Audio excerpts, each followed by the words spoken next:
Hello, good evening and welcome ladies and gentlemen to another round, and with it another brilliant evening of brilliant battling action in the UK Sim Racing Community's Multiclass League Season 3, as brought to you on the premier sim racing platform available only on PC, known as iRacing, and powered by the virtual racing school of VRS.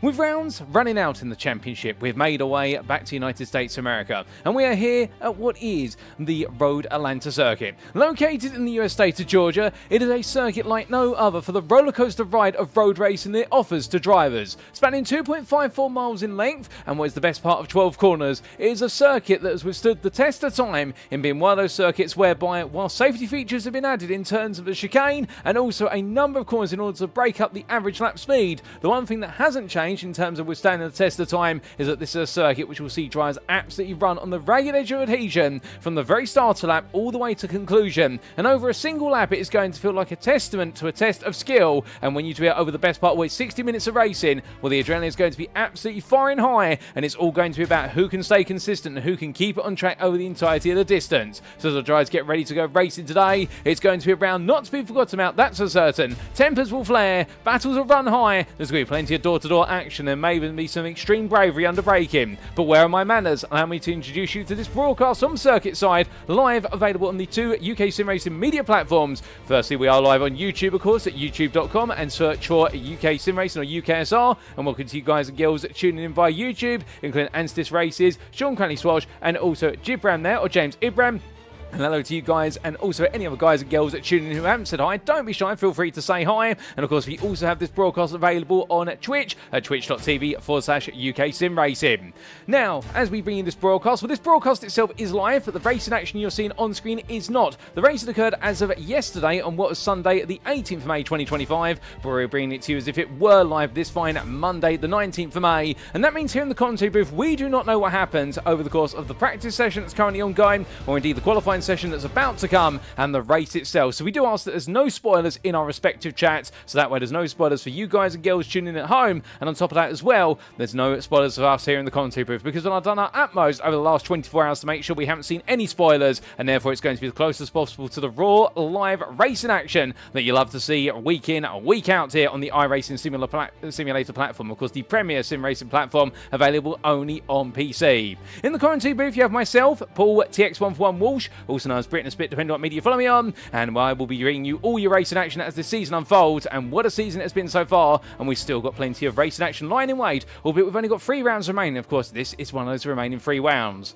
because as we recap the season so far, as we can see, well, it is of course round number 7 today. Last time out, we were in the United States of America, and we have stayed there, but of course for the purposes of this broadcast, we've made our way back there, if you will, and it is from the WeatherTech Raceway at Laguna Seca in California. We made a way from one side of the United States to another for the Michelin Raceway at Road Atlanta, and that being the US state of Georgia. But prior to all this, of course, we've had an eclectic mix of circuits in the first half of the season, and even in the second half of the season so far, we've had a brilliant mix as well. And to give you a recap, we opened up all the way back on the 30th of March at the Autodroma International do Algarve in Portugal, in what was an absolutely rainy day there for round number 1, and a real test of our drivers' talents in the wet. Round number 2 saw the continuation of the wet there, and a very misty day at the Fuji International Speedway in Japan. And then we made our way all the way across the Pacific Ocean on the 13th of April for the Long Beach Street Circuit, the first of our 2 visits for California. And there we got to see our drivers tussle around the streets of the circuit that year in, year out plays host to the regular IMSA 2.4 hours of Long Beach. And well, in round number 3, it did not disappoint. But we then made our way to Italy for the start of a double header, with round number 4 seeing our drivers take on the Imola Circuit, or the Autodroma International Enzo Edina Ferrari. And then we had our mid-season break week, but after that we made our way into Italy once again to the Monza Circuit, the Autodroma Nacional Monza. It's 9 in full, and that was the Italian Temple of Speed that delivered some absolutely perfect highlights in round number 5. But last time, of course, it was Laguna Seca, and after today, well, of course, we've got 2 rounds remaining. Round number 8, we'll see our drivers make their way to Belgium for the legendary Circuit de Spa-Francorchamps. The Grand Prix circuit will be playing host there, and what a circuit it is, one not to be missed, no doubt about it. And then we'll be bringing it all to a close back in the United States of America. Indeed, America has been the dominant country from which we held our racing over the course of this season, but we're going to be heading back to the US state of Michigan for what will be the Detroit Grand Grand Prix at Belle Isle. Located in the Belle Isle Park, now defunct in terms of the racing circuit, all the way up to 2021, if my memory serves me correctly, but our drivers are going to be bringing it back to life and racing around the very tight circuit. Indeed, it will give Long Beach as a street circuit a run for its money in round 9 of 9 on the 1st of June, and we will bring your concluding chapter in the championship live from circuit side on that Sunday.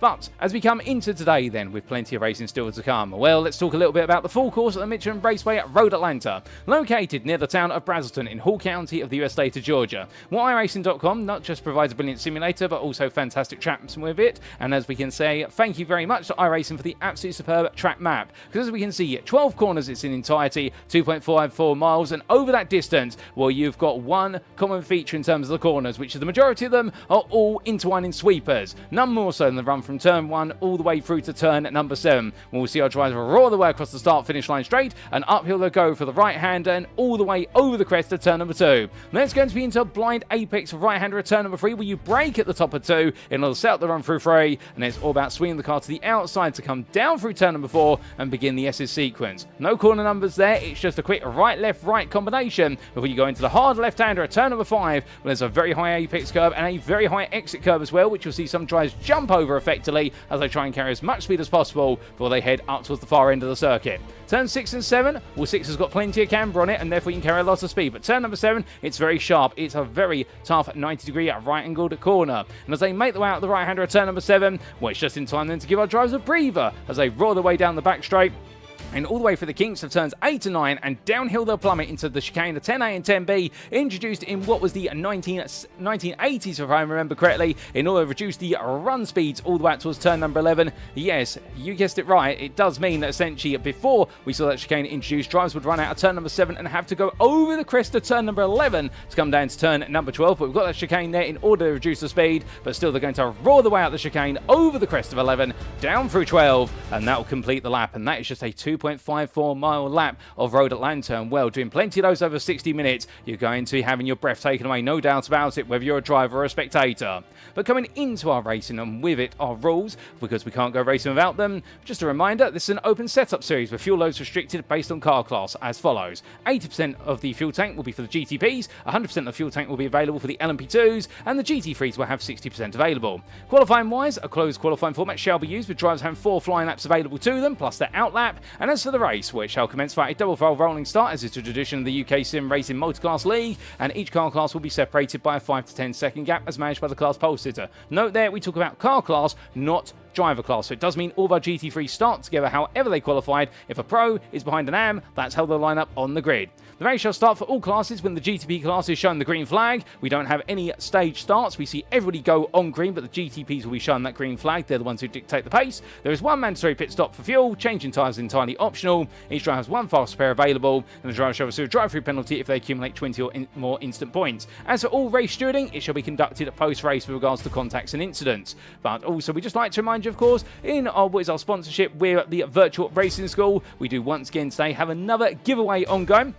And a big thank you to our title sponsor VRS, because each round we are giving away VRS competitive subscriptions to our competitors and to you, our viewers. Albeit, due to limitations, we can only do the giveaway on YouTube, so unfortunately if you are tuning via Twitch, you're not eligible to take part. However, what are the giveaways for this round, I hear you ask? Well, firstly, we have a 3-month subscription on offer, and that is a raffle draw for any drivers who finish round number 7 in the GTP class. So all they've got to do is get to the checkered flag, and then we will do the raffle draw from our drivers who made it to the finish in the GTP class. Then we'll give a 2-month subscription away as from our drivers who finished this round in the LMP2, GT3 PRO and GT3 AM classes, and then we'll be giving a 1-month subscription away as a raffle draw for any YouTube viewer who types VRS in the chat. But don't quite do it just yet. We haven't opened up what is the giveaway in the YouTube chat just yet. Give us a brief moment, ladies and gentlemen. We are going to open that up, and that is going to be open in what will be a very brief period of time. And in fact, I do believe without further ado, it is now going to be open. So therefore, you now can enter into that raffle draw for the 1-month VRS subscription in the YouTube chat, and all you've got to do is type the capital letters VRS of Victor Romeo Sierra, and we will do the draw after all the racing concludes for all 3 of our raffles.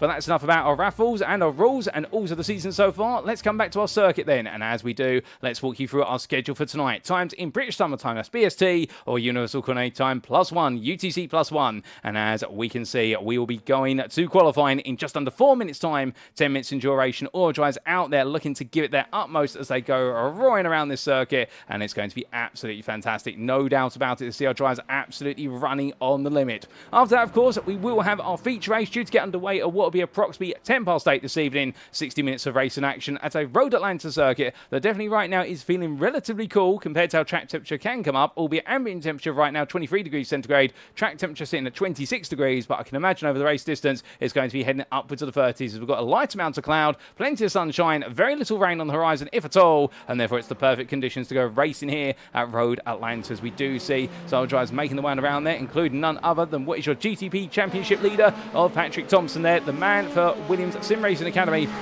who looks absolutely unstoppable currently as he continues to try and charge his way through to that championship crown in the GTP class in the number one machine. And well, right now really is the question, can Austin William Campbell, his main rival, find any way to score a victory off of him when they're both on the grid together? Because Austin William Campbell has had one victory at Monza, albeit Patrik Thomsen not quite there, but Austin William Campbell, to his credit, had to work incredibly hard for that victory at Monza and did so in brilliant format. And last time out at Laguna Seca, they were relatively inseparable over the entire race distance, and the gap between them in the end really only opening up as a result of traffic, with Laguna Seca being so tight, therefore traffic playing a huge factor in determining who might be leading and who might be cruising up to what would be a bit of a bruising result. But as Thomsen decides to call on down there through turn 2 and 3, and I think I'm a bit of an altercation there with the 905 Austin William Campbell, or was that the 903? Well, I don't believe there's a 903 in the GTP class. We do look to Joe Newman there as he makes his way down into the chicane of 10A and 10B. Glad to see him on the grid once again there in what is the Empire Motorsport machine, roaring his way on through there, and as he does so in the Cadillac, well, here he's going to be on home turf, if you will, for the machine, and looking to give it his all as he roars his way across that timeline. But giving you a quick recap as well in the LMP2 class, well, we do have many a driver out there, including Ben Cullen, but the big belligerents in that class are Øystein Herfjord and James Ibram, and James Ibram leads despite finishing second last time out at Laguna Seca, and Øystein Herfjord did take victory. They're both in the pit lane at the moment, they're both out the cars, otherwise we would pan over to them, but the real story being the fact that whilst Herfjord did take victory through what was a much more consistent and collected race in terms of avoiding the incidents, Ibram not quite having as much fortune. Well, with the fact that Ibram did take the pole position plus also the fastest lap in the race, it has effectively meant that the victory that Øystein Herfjord took has been cancelled out, because you had the 2 bonus points onto the 28 points scored for second place, and it is the equivalent of taking a race victory of 30 points. So James Ibram really the man in control out of the 2 Effect Simulations drivers, and therefore right now it's the question of, can Herfjord make a dent as they come towards what is the closing end of the season, albeit the gap between the 2 of them is not huge, but right now it is definitely one of those situations whereby for everything that Herfjord can do, Ibram can find a way to counterpoint it very nicely. And then coming into the GT3 classes, or in the GT3 Pro class, we've got barely any of our GT3s out there, albeit we do have Cy Anthony here, who picked up what was a 4-point penalty from Laguna Seca due to an incident between himself and I believe Amit Rajik Ghosh in the race in round number 6. Well, right now GT3 Pro, it's Kasper Brøckner who's maintained a lead of 11 points over the field after finishing behind this man on the podium, but the 2 of them fell short of Christian Malcharek, who we see here, who took his maiden victory of the season at Laguna Seca in a drive where he was indomitable and absolutely did everything right, from taking pole position and running it all the way to checker flag. But Cy Anthony did steal the fastest lap away from him, whereas in the GT3M class, well, it was a missed opportunity for Matt Edmondson to take victory, and unfortunately not on the grid today was last week's winner, Satinder Deanser, and well, the TT Sim Sport driver I believe we're watching on eagerly today. But without further ado, ladies and gentlemen, practice is complete. It's time to head to qualifying. Who's going to be on pole come the end of it? Let's find out.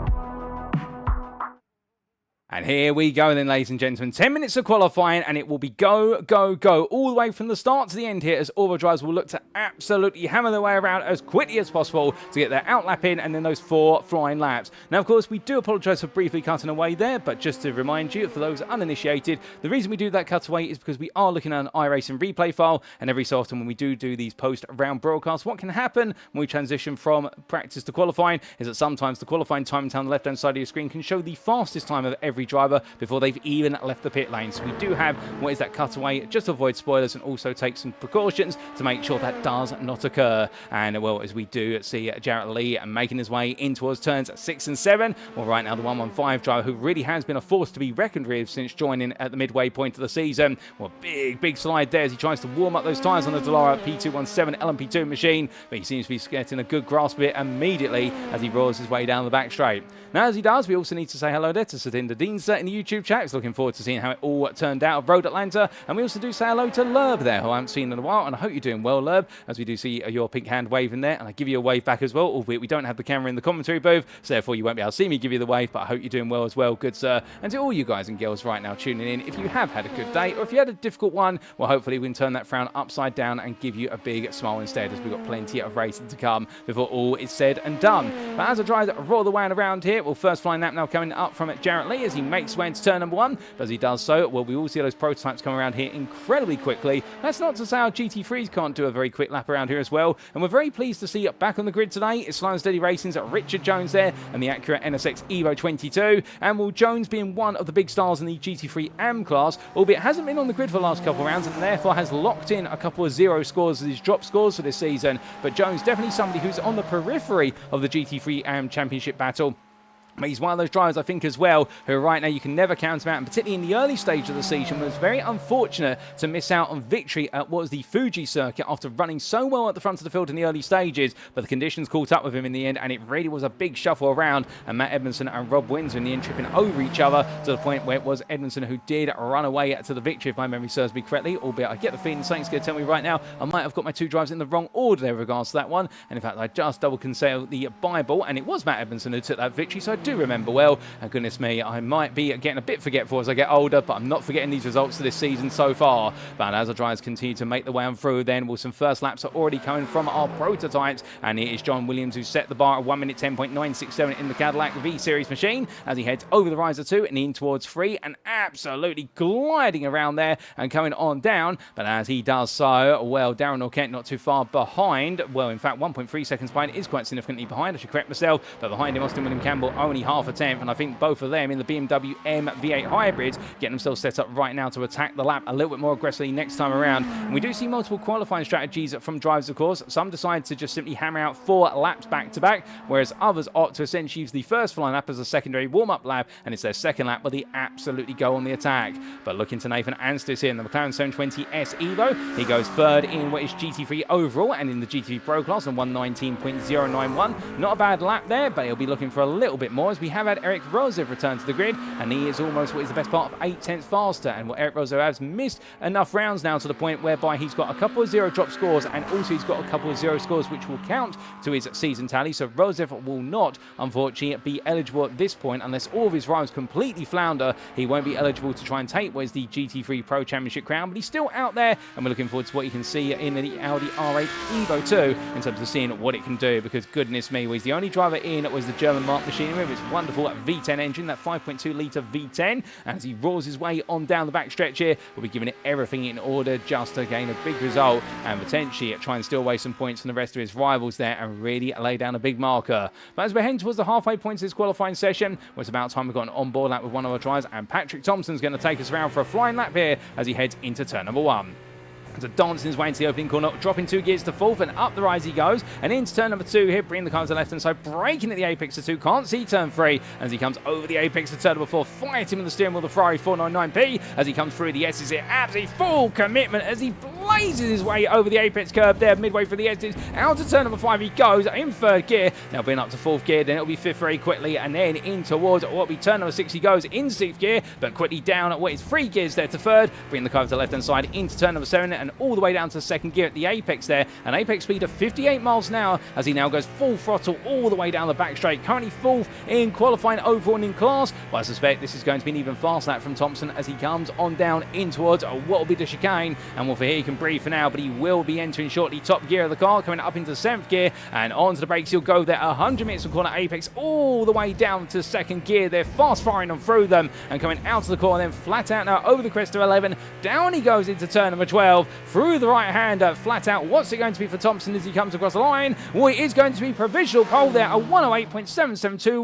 What a brilliant lap from Patrik Thomsen. That was absolutely merciless to the car's suspension, the steering wheel, and the tyres as well. And right now, Patrik Thomsen saying that he wants to enjoy this roller coaster ride as much as he possibly can in the Williams Sim Racing Academy machine. Joe Newman improves to 108.961 there. Now what is 2/10 off of Thompson's fastest time, and the Cadillacs are rising on strong here, but this Ferrari right now is not going to be held back in its stable. This prancing horse is absolutely pushing forward. In the LMP2 class, meanwhile, as he's on to his final flying lap and coming towards the end of it, where is Jarrett Lee right now, and he's looking very good out there, it must be said, as John Williams has gone fast at the front of the field off camera. He's now put the provisional pole time at 108.731, so it's getting very fierce at the top of the pile for it's the GTPs. Darren Norquette's improved up to 6th, just behind Zander Hill, and well, as we do see Jarrett Lee crossing the timeline there, he does not improve as Austin William Campbell goes the fastest of the GTPs. That was his final flying lap at 108.720, only what is 100 faster than John Williams' time. Could we see what is a different pulse here today? We'll have to see as Andreas Nordenhoff makes his way around, but as Patrik Thomsen comes through the final corner, well, the answer is no, we're not going to see a different pulse here. It says, my good lord, that's even faster from Thomsen, a 108.281, and that puts the best part of 4/10 between himself and William Campbell. And with 3 minutes to go, well, the GTPs have mostly finished their qualifying laps, albeit we've got Joe Newman coming on through here. Lovely camera shot there to see him escorting his way on through the corner. He does put in a personal best at 108.956, but it doesn't move him higher than what is 5th place,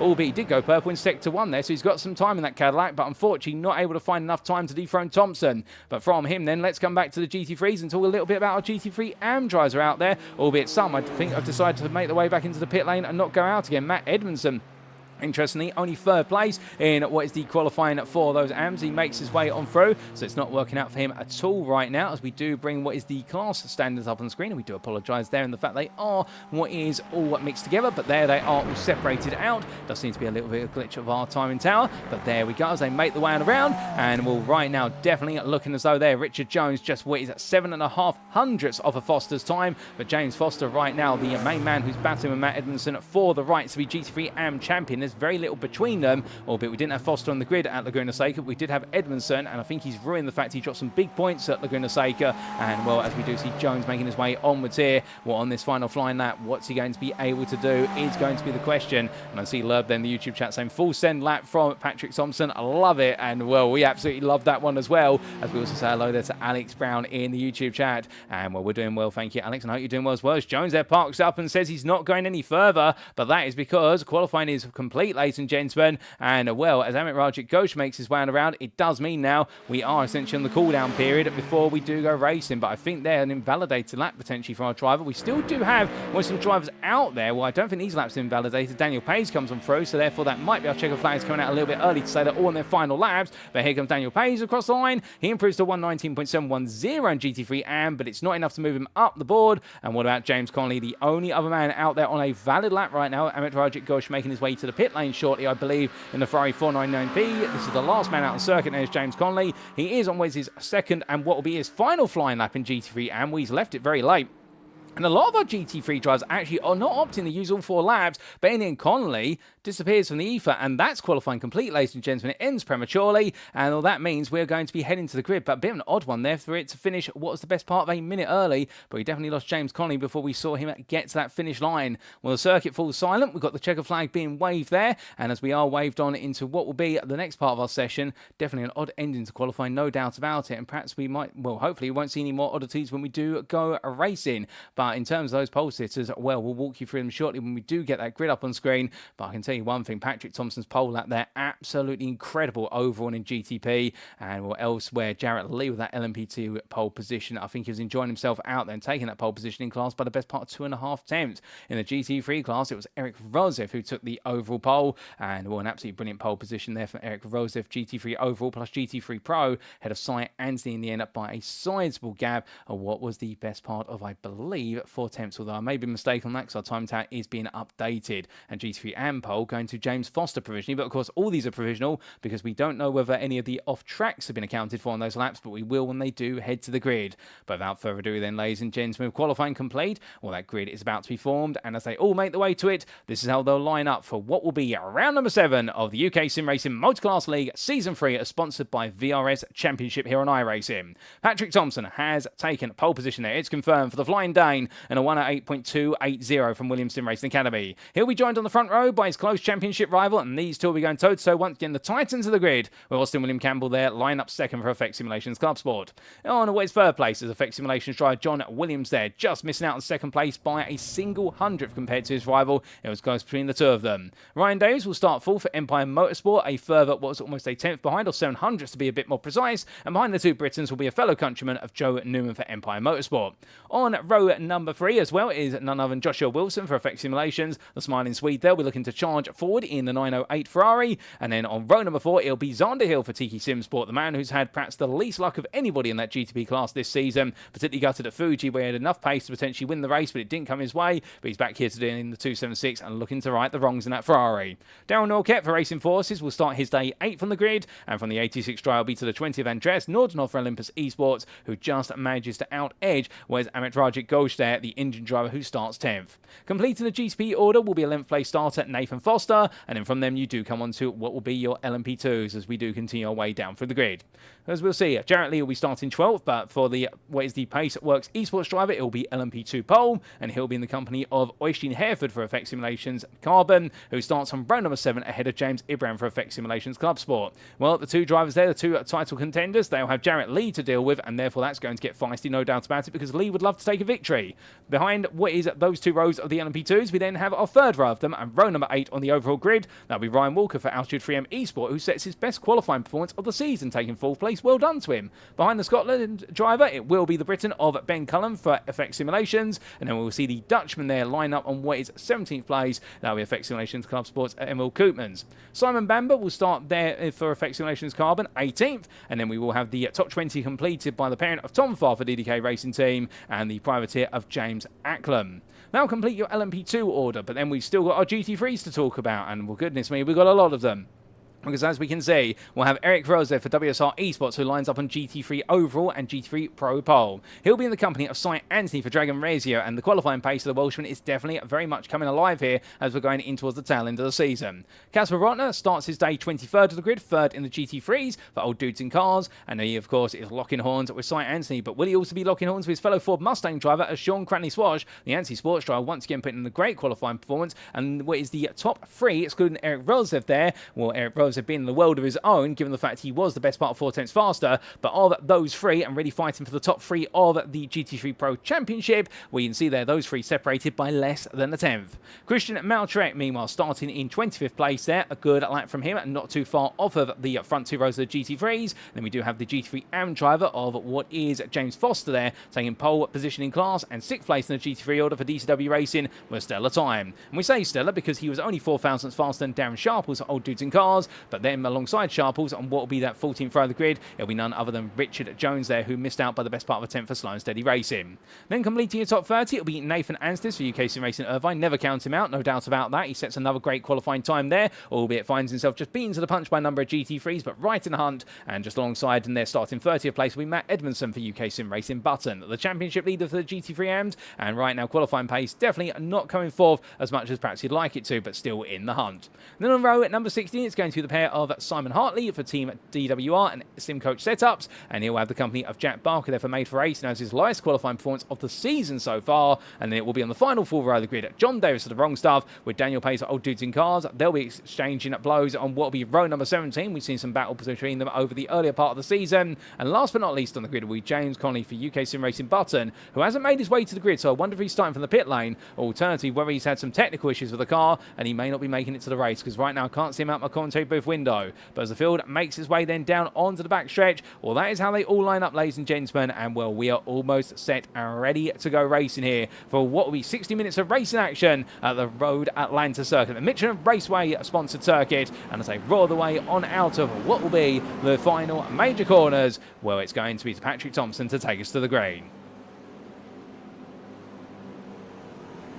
Oh, goodness me, it's gone very wrong for Nathan Foster in the rear picture. Big slide before we go green, and then we go green. Patrik Thomsen absolutely puts the hammer down there as they come through the final corner. It's a short run to turn number 1 for these prototypes, but Austin William Campbell right behind him as the rest of the field makes its way up through. The 2 leaders already charging off, and it's 2 by 2. Hurrah, hurrah, as they head over the hill and in towards turns 2 and 3. Well, into the braking zone they go, and as they do, well, right now, absolutely fantastic side by side, but somebody's going to give way to the other as we do see on the hill. They're going very sideways. Also, I think it's gone wrong for another car into the barrier, and that is James Acklam who's gone very sideways. Well, in fact, that's not James Acklam. Let me get myself corrected. That's Joe Newman going wrong, as also we've had an incident for James Acklam separately, but as the LMP2s now pile their way through what is the slight pile-up into the S's. Well, right now, Jarrett Lee having no misfortune, but James Ibram, meanwhile, all the way to the back of the LMP2, so it's gone very wrong for him, and James Acklam was at a separate incident we haven't seen. Oh, my goodness, and that's gone very wrong. That, I believe, is the car of Joe Newman that's gone into the barrier there coming out of turn number 5. Not quite sure how it started, but we've seen how it's ended, and it's all ended very, very wrong for what is Joe Newman as quickly as he got underway. But as the drivers now make the way out to turn number 7, well, from our prototypes, let's come back to our GT3s here, and Eric Rosev is leading GT3 overall in Pro. Sean Cranny Swash, meanwhile, has got the jump there on Kasper Brøckner, so it's a change to the Mustang order, and he's up into second place. In fact, where is Cy Anthony in all of this? Cy Anthony, I think, has had an incident as well, because currently he's a long way back unless I'm mistaken. In fact, there is Cy Anthony making his way on 3. He drops all the way to the back of the GT3, so I'm not quite sure what's happened to him. He's listed as lap down, but that will be correct in due course, ladies and gentlemen, but something's gone very wrong for him. Ryan Walker then missing the front bump on that LMP2. That Dallara is definitely ravaged by damage, and as our drivers come on down here, well, the GT3s right now absolutely pushing onwards, but James Foster, meanwhile, has had no such chaos, but the problem is he's got Matt Edmondson right behind him, and Edmondson has found his way through to be right on the back of his GT3 AM Championship rival. And after one lap of racing, then, as our GT3s make their way through, let's look back to the GTPs, and well, goodness me, they're already up into turn number 7 on this second lap. They're going to come on the GT3 traffic very quickly indeed. Well, Patrik Thomsen leading right now. Ryan Davies in second place there. Where's Austin William Campbell gone, I hear you ask? Well, I don't know the answer to that. I don't think anybody does right now. We'll try and find out what's happened to him, but I believe he's all the way in the pit lane there, and in fact, it may be an early retirement for William Campbell, and if so, that's going to be heartbreaking. But as we do see it, Ryan Davies making his way onwards. Joshua Wilson there coming on down behind him and looking for an opportunity, but can't quite find it this time, but he's made his way all the way through the field. And then Darren Norketich, your 4th place GTP ahead of Andreas Nordhoff, Amit Rajit Goj, and John Williams there completing the GTP top 7. Nathan Foster 1.5 seconds behind, and he completes the running order of what is the top 8 GTPs, because then we've got some LMP2s coming for an Øystein Herfjord right now in a very happy place out front in the LMP2 class. He's found his way past Jarrett Lee, who's gone all the way to the back of the pack. We're going to have to get a lot of replays as to what's happened here, ladies and gentlemen, because it's all gone wrong for a number of drivers very quickly indeed, as quickly as Road Atlanta gets up to the roller coaster ride aspect, and Emil Koopmans behind Ben Cullen completes your LMP2 top 3. Tom Farr, meanwhile, well, he's back in the exchange with James Ibram, who's trying to find his way through, and we jump on board here with Ibram as he absolutely assaults the run there coming out of turn 1 into 2, making his way over the crest and down to the braking zone here. Well, Ibram right now absolutely attacking every corner here, and he knows, the Effect Simulations Club Sport driver, that he needs to finish well here today to maintain that advantage over Herford, and well, every time he's had adversity, he's bounced back from it. There's a bit of a slide there from Farr as we continue to ride on board with Ibram as he heads in towards turn number 6 and towards that braking zone here for the right-hander. Onto the anchors they go, through and out towards turn number 7. Can he get close here? No, the answer is he can't get any closer there, because if he was going to get any closer, he'd be tapping the rear of the DDK Racing Team machine, but he's close enough here in the slipstream. This is only going to go one way, and it is going to be an overspeed now for Ibram as he gets so close he could reach out and touch the rear wing of his rival, speeding his way along there side by side, but you'll see there only in what is the very last moments does he get fully alongside as they both start to hit their top speeds, but he gets ahead into the braking zone, and in at the end of Farr hasn't got a response down to braking, and will through the left into right they go, and James Ibram up into another position into 4th place in LMP2, and I think Farr went to battle for it, but in the end the straight line speed that Ibram was able to take from the slipstream was just too much to counter. But as they come onto what will be their 4th turn of the circuit, we're looking back to the GT3 category, with Sean Cranny Swash still keeping Kasper Brøckner behind as they come on down in towards what will be the chicane, albeit they're on the end of their 3rd lap almost. And well, I can tell you our GTP leader, Patrik Thomsen, is only now what is half a stretch away from catching the tail end of the GT3 AM category as they make their way through. And goodness me, is that an elderly man symbol I see on the side of the old dudes and cars machine? They really are taking the old dudes aspect of old dudes and cars to the maximum level on the car there. Never noticed that before, but lovely to see it, and it does bring a smile to my face. But as they come in towards turn number 1, right in the way through. Well, right now, from drives right at the front of the field in the GT3 Pro class, here is one who started from the pit lane, as he's confirmed to me, because of the fact he was having some technical issues with regard to going racing, and therefore he started from the pit lane due to bad connectivity. It's number 27 driver of Cy Anthony here, who's having to pick his way one by one through the medley of GT3s. But the problem is, of course, he's not just racing GT3 Pro drivers, which are his class, he's also racing GT3 AMs here, and they've got no obligation to move out of the way, albeit the only reason they'll fight is for a little bit of pride. But the idea being here, they do not have to just respect the fact that pros coming up behind them. They can choose to be as obstinate if they want. But John Davis here decides he's not going to be obstinate. He's a very wary driver, and therefore, as the wrong stuff driver makes way into turn number 6, will go side by side. I think he's giving that Cy Anthony all the space and then even more yardage in order to make sure he gets safely on through, because just in time, as Patrik Thomsen comes right onto the back of these two, and well, they make the one to the back straight, and he'll blast his way on power through here in the hybrid machine as he makes his way on down that back stretch.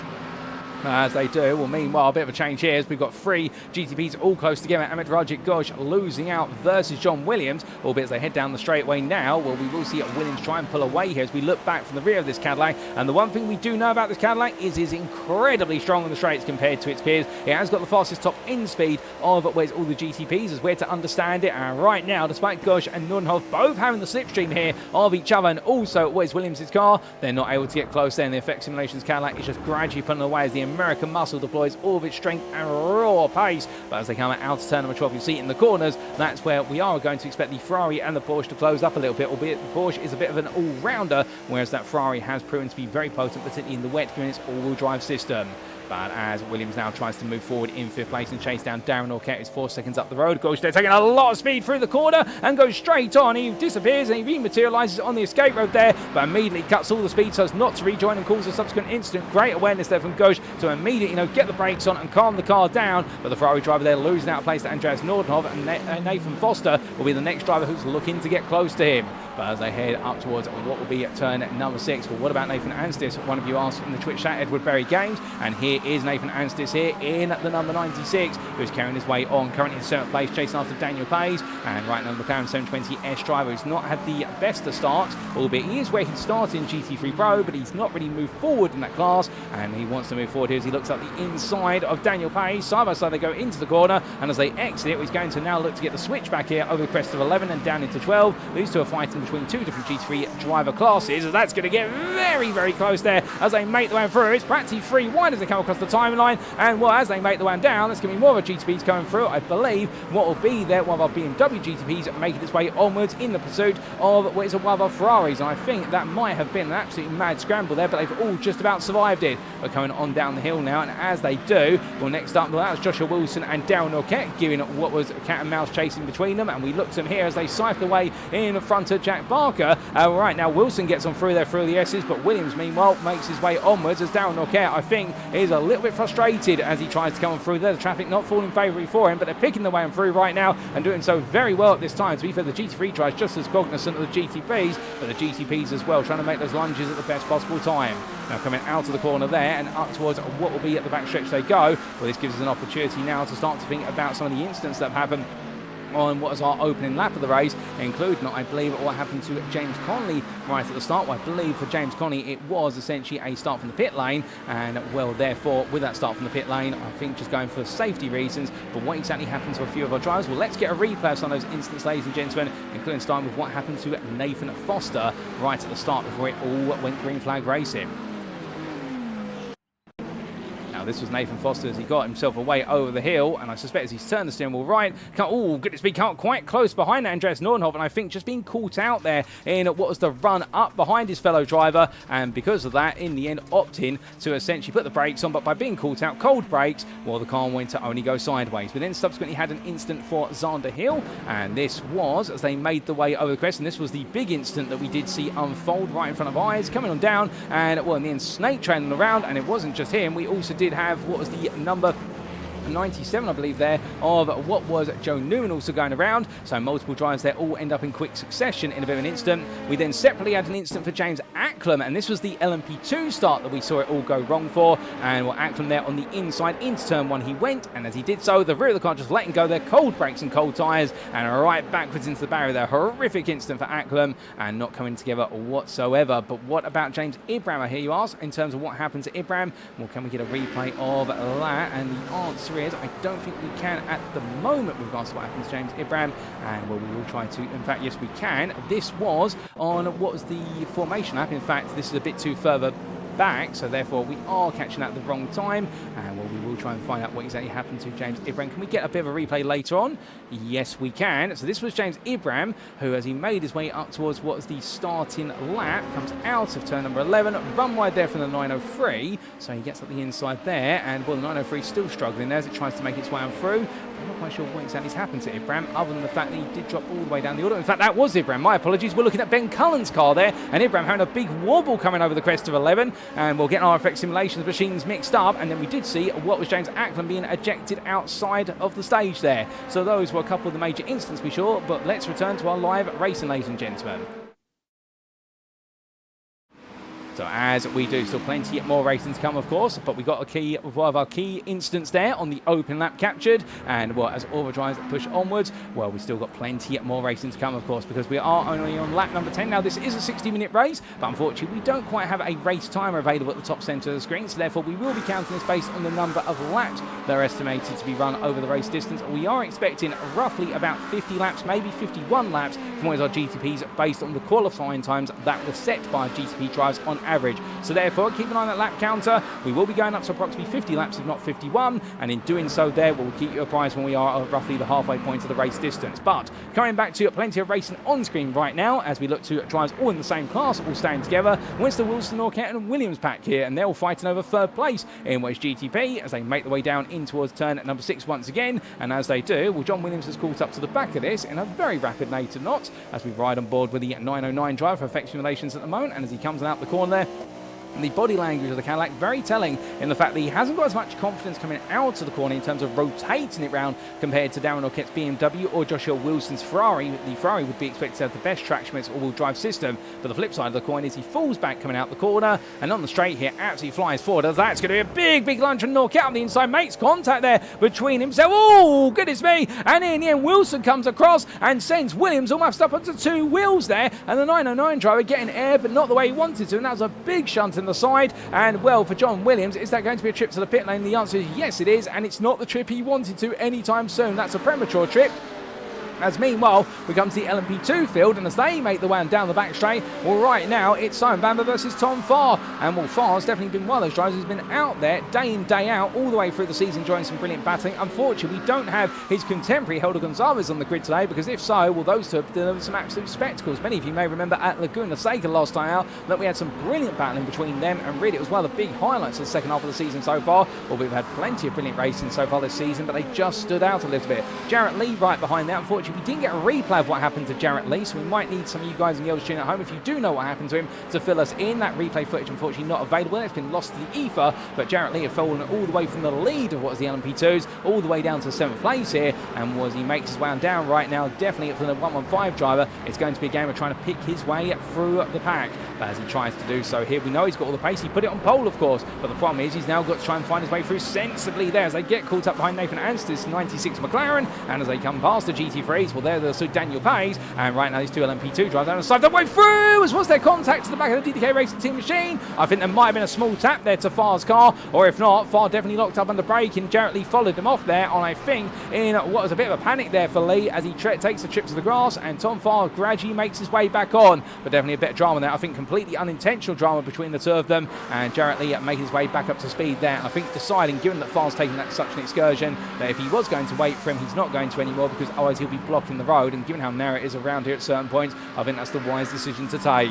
But from what is the LMP2 is getting scrappy, coming back to our GT3 AM drivers, and well, here is Matt Edmondson right now trying to chase after what is James Foster for the lead of the class, but it looks as though right now these two quite separated from each other and roaring the way up the hill in towards what will be turn number 2. Well, right now, for everything Foster can do, Edmondson's trying to match it, and on that previous lap he was able to surpass him by the best part of 2 attempts. They're going back and forth here as we do have what is a little bit of an update there from Jacko Taylor in the YouTube chat, who we say hello to there, in the fact saying that with regards to Austin William Campbell, he did have what was a technical issue with regards to his car, and therefore not being able to carry on this race, we do believe, albeit I believe he is still out there in fact, so let me just double check. In fact, there is Austin William Campbell, but some sort of issue, and that has put him a lap down in the GTP category, and if there was a separate incident, well, it may be that the situation whereby we just haven't caught that one, unfortunately. But we have lost Xander Hill from this race, and that's our only retiree in the GTP class right now. And in terms of other retirees, we have lost James Ackland as well after his excursion backwards into the wall at turn number 1. Well, that car irrecoverable there. So we have had 2 retirements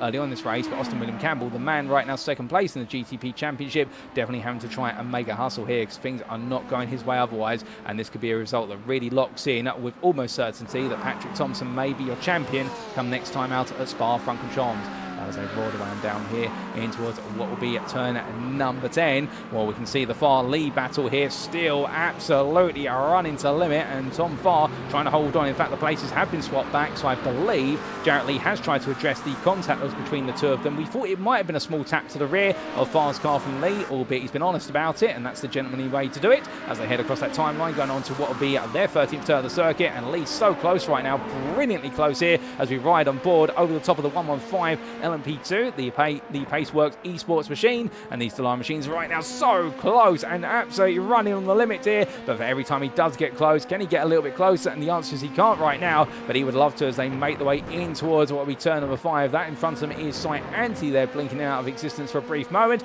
and Jarrett Lee here close as he look about making it 3 wide. And I think right now he's designed after what happened here earlier, he's not going to try and risk it for the simple reason he doesn't want to end up making another contact like that, and then I think there will definitely be words between Tom and Jarrett as they get out of their cars after the race, for the simple reason do it once is understandable, but do it twice even if it was another mistake. Well, I think the driver who is in the victim in the end might have the right to just say a little something about it, albeit I think he'll be quite polite because Tom Farr is quite the gentleman when it comes to racing. But as they come down towards 10A and 10B, well, Lee right now close again. Does he look for the dive this time? No, he doesn't. The sparks fly from the back of Farr's car, and well, Lee's getting close but not the right place to look for the move, and the traffic is preventing him from making the moves when he is in the right place. And again, we'll see that here as they come over the crest through the right hander, and Anstis there, well, he sees the LMP2 coming as Daniel Pace just in front right now thinks, great, the LMP2 is going to buy me some time, but here comes up the inside, oh my good lord, and that is one of the Empire Motorsports machines, and that is the GTP there, I believe, of what is as he makes his way over the crest. I think that's Ryan Davies, the second place GTP, making his way over the hill. There he is, in fact, and Ryan Davies just simply slides his way out the inside, and fantastic to see them all coming through as we have had confirmation there from Austin William Campbell, the big AWC in the YouTube chat, that Will disconnected on lap number 1, and that explains why he's fallen so far back. It's great he's been able to get the car back out there, but now he's really in the lap of the racing gods in terms of how much he can gain, other than what he can gain on circuit is his sheer will. But in terms of Patrik Thomsen, who right now leading by 14 seconds almost, and he's just trying to run away into distance for this race and with that championship. But from what is a GTP driver here who's definitely not adverse to taking some risk with regards to trying to look for moves, aka Ryan Davies, we do look a little bit further down the order to what is your GT3s, and we've got a good little battle going on here for 4th place in the GT3 AM class. It's Simon Hartley, John Davis and James Connolly all together. It's the McLaren pack here, and the McLaren has been highly popular in GT3 AM this season. We've only got a couple of drivers bucking the trend, an Acura Richard Jones and also Ford Mustang of Daniel Pace represented here today. You can see John Davis there taking a bit of a sneak peek up the inside of Simon Hartley, decides against it, tucks back in the end. And I think right now eager to try and make a move, but he can't quite do so as they head over the rise and down in towards what will be at turn number 12. But coming around here, James Connolly close. Remember, Connolly had that issue in qualifying that prevented him from completing his final qualifying lap, but that issue not blighting him anymore as we jump on board here with the UK Sim Racing Button driver. Through the right hander they go, up the hill through turn of 1. He's going to get a really good run here, but John Davis covers him off, sees it coming, and right now this is really a game of what is 3-player chess between them here, as in the fact that right now John Davis wants to chase down Simon Hartley, but the problem is, as he does so, if James Connolly gets up close, then Connolly might look for a move, but Connolly will also know that it is a risk versus reward here, because if he gets too close and looks to the move on Davis, it may give Hartley the opportunity to break away, but as he runs a little bit wide out there, he's going to let the GTP field of Amit Rajik Gush, and what is just behind him, I believe Nathan Foster coming through, albeit Gush is going to be given the opportunity to defend tight on the inside there as they head on the break into turn number 7, but it's very tight, it's very tasty, it's multi-class racing at its best, and as they head onwards, well, it's going to be Gush and Foster who are practically resetting that moment and heading on down what will be a turn towards turn number 10. No change between them at the moment, but what you can see there as well is the fact that Cy Hartley has been able to just run away as a result of how the traffic's played out. But here comes Connolly then, as it's going to be a bit of a surprise moment there for James Connolly. A GTP jump scare occurs, and that was none other than, I believe, Joshua Wilson making his way on through there, and well, a bit of a change between them, as in fact, where is Joshua Wilson? Oh, goodness me, and that is Wilson into turn number 1. He's gone around there, I believe, going through turn number 1, so that wasn't Joshua Wilson at the time. He can't be in two places at once, but he's had a bit of a spin, not quite sure what the story is there. Nathan Foster's just found his way past Amit Rajik Ghosh up the hill into turn number 2, and I think Ghosh there going a bit slowly, perhaps an error coming through the opening corner. We just caught the tail end of it, but it's gone a bit wrong, but lovely congested out on the circuit, and as they roll the way down, well, Ghosh here right behind Cy Anthony, just having to wait his turn, as he comes on through there. Well, behind him, I believe that might be the car there, Austin William Campbell, as they go opposite sides of Cy Anthony's GT3 that disappears, and I believe is going to reappear at some point. Well, I hope it reappears, unless by them burning on the opposite sides, or the reverse Moses manoeuvre wipes the GT3 out of existence. No, it did rematerialise from the ether for a very brief moment, but Cy Anthony's car, they've been so scared of it, they're in the end fading out of existence, and it will come back. We do hope it will come back, because that's going to be a huge blow in his championship campaign. There he is in the rear of the picture, so we can confirm he is still here. But then looking to Nathan Anstis, well, right now trying to pick on Daniel Pace again. These two have been literally stuck together since the start of the race, and Anstis right now, your GT3 Pro driver, can't find his way past the GT3 AM driver, Daniel Pace. Now keep in mind that Pro and AM classifications does not always represent exactly how much pace they're expected to bring to the table. The pros are expected to be the faster drivers, typically based on their previous season performances plus their I rating. However, it doesn't always work out like that from circuit to circuit, and right now, well, you can see how Daniel Pace very happy they're running third place in GT3 AM and very happy to battle with the 6th place GT3 Pro driver, and I think Anstis might have been enjoying himself out there in running behind that Mustang. Two very different cars in terms of how they get their lap speed. Two cars, however, both opting to have the same mistake through turn number 3, which is missing the apex and sliding wide of it entirely. We're coming up through the S's then in towards turn number 5, and as they do, we'll see Anthony's getting much closer to this very rapidly. In fact, he's gained the best part of 8 attempts on them through what is the opening 5 corners alone, and Anthony is charging right now as they head in towards what will be turn number 6. But as we say hello to Sir Bottlejob there in the YouTube chat, who does, I think, coin the term of GTP jump scare there, albeit we're going to copyright it and steal it away from you. I do apologise. We will pay you royalties later, albeit it will be in exposure in the racing.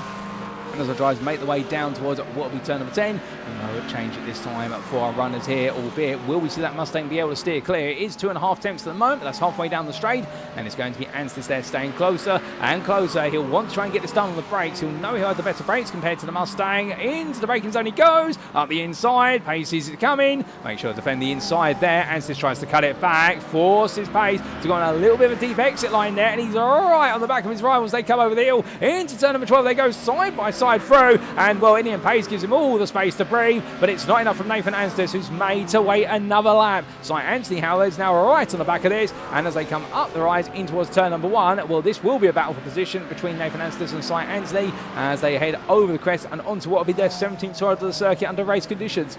But as they head in towards what will be turns 3 and 4, well, roaring the way down just a bit further up the road, funny enough, is Jack Barker, who is only 4 seconds ahead of Daniel Pace at the moment, and therefore Barker, in fact, is being reeled in a little bit as a result of what is the pace of these drivers, albeit that is when they're on a clear lap. When they're not on a clear lap, they're losing pace. That last lap, they did lose 8 attempts to Barker, but therefore, if they stop fighting, Barker could be at risk of being pulled into this battle, and we won't want to become a part of it because we'll have 2 GT3 Pro drivers will be very eager to try and put an impression on him.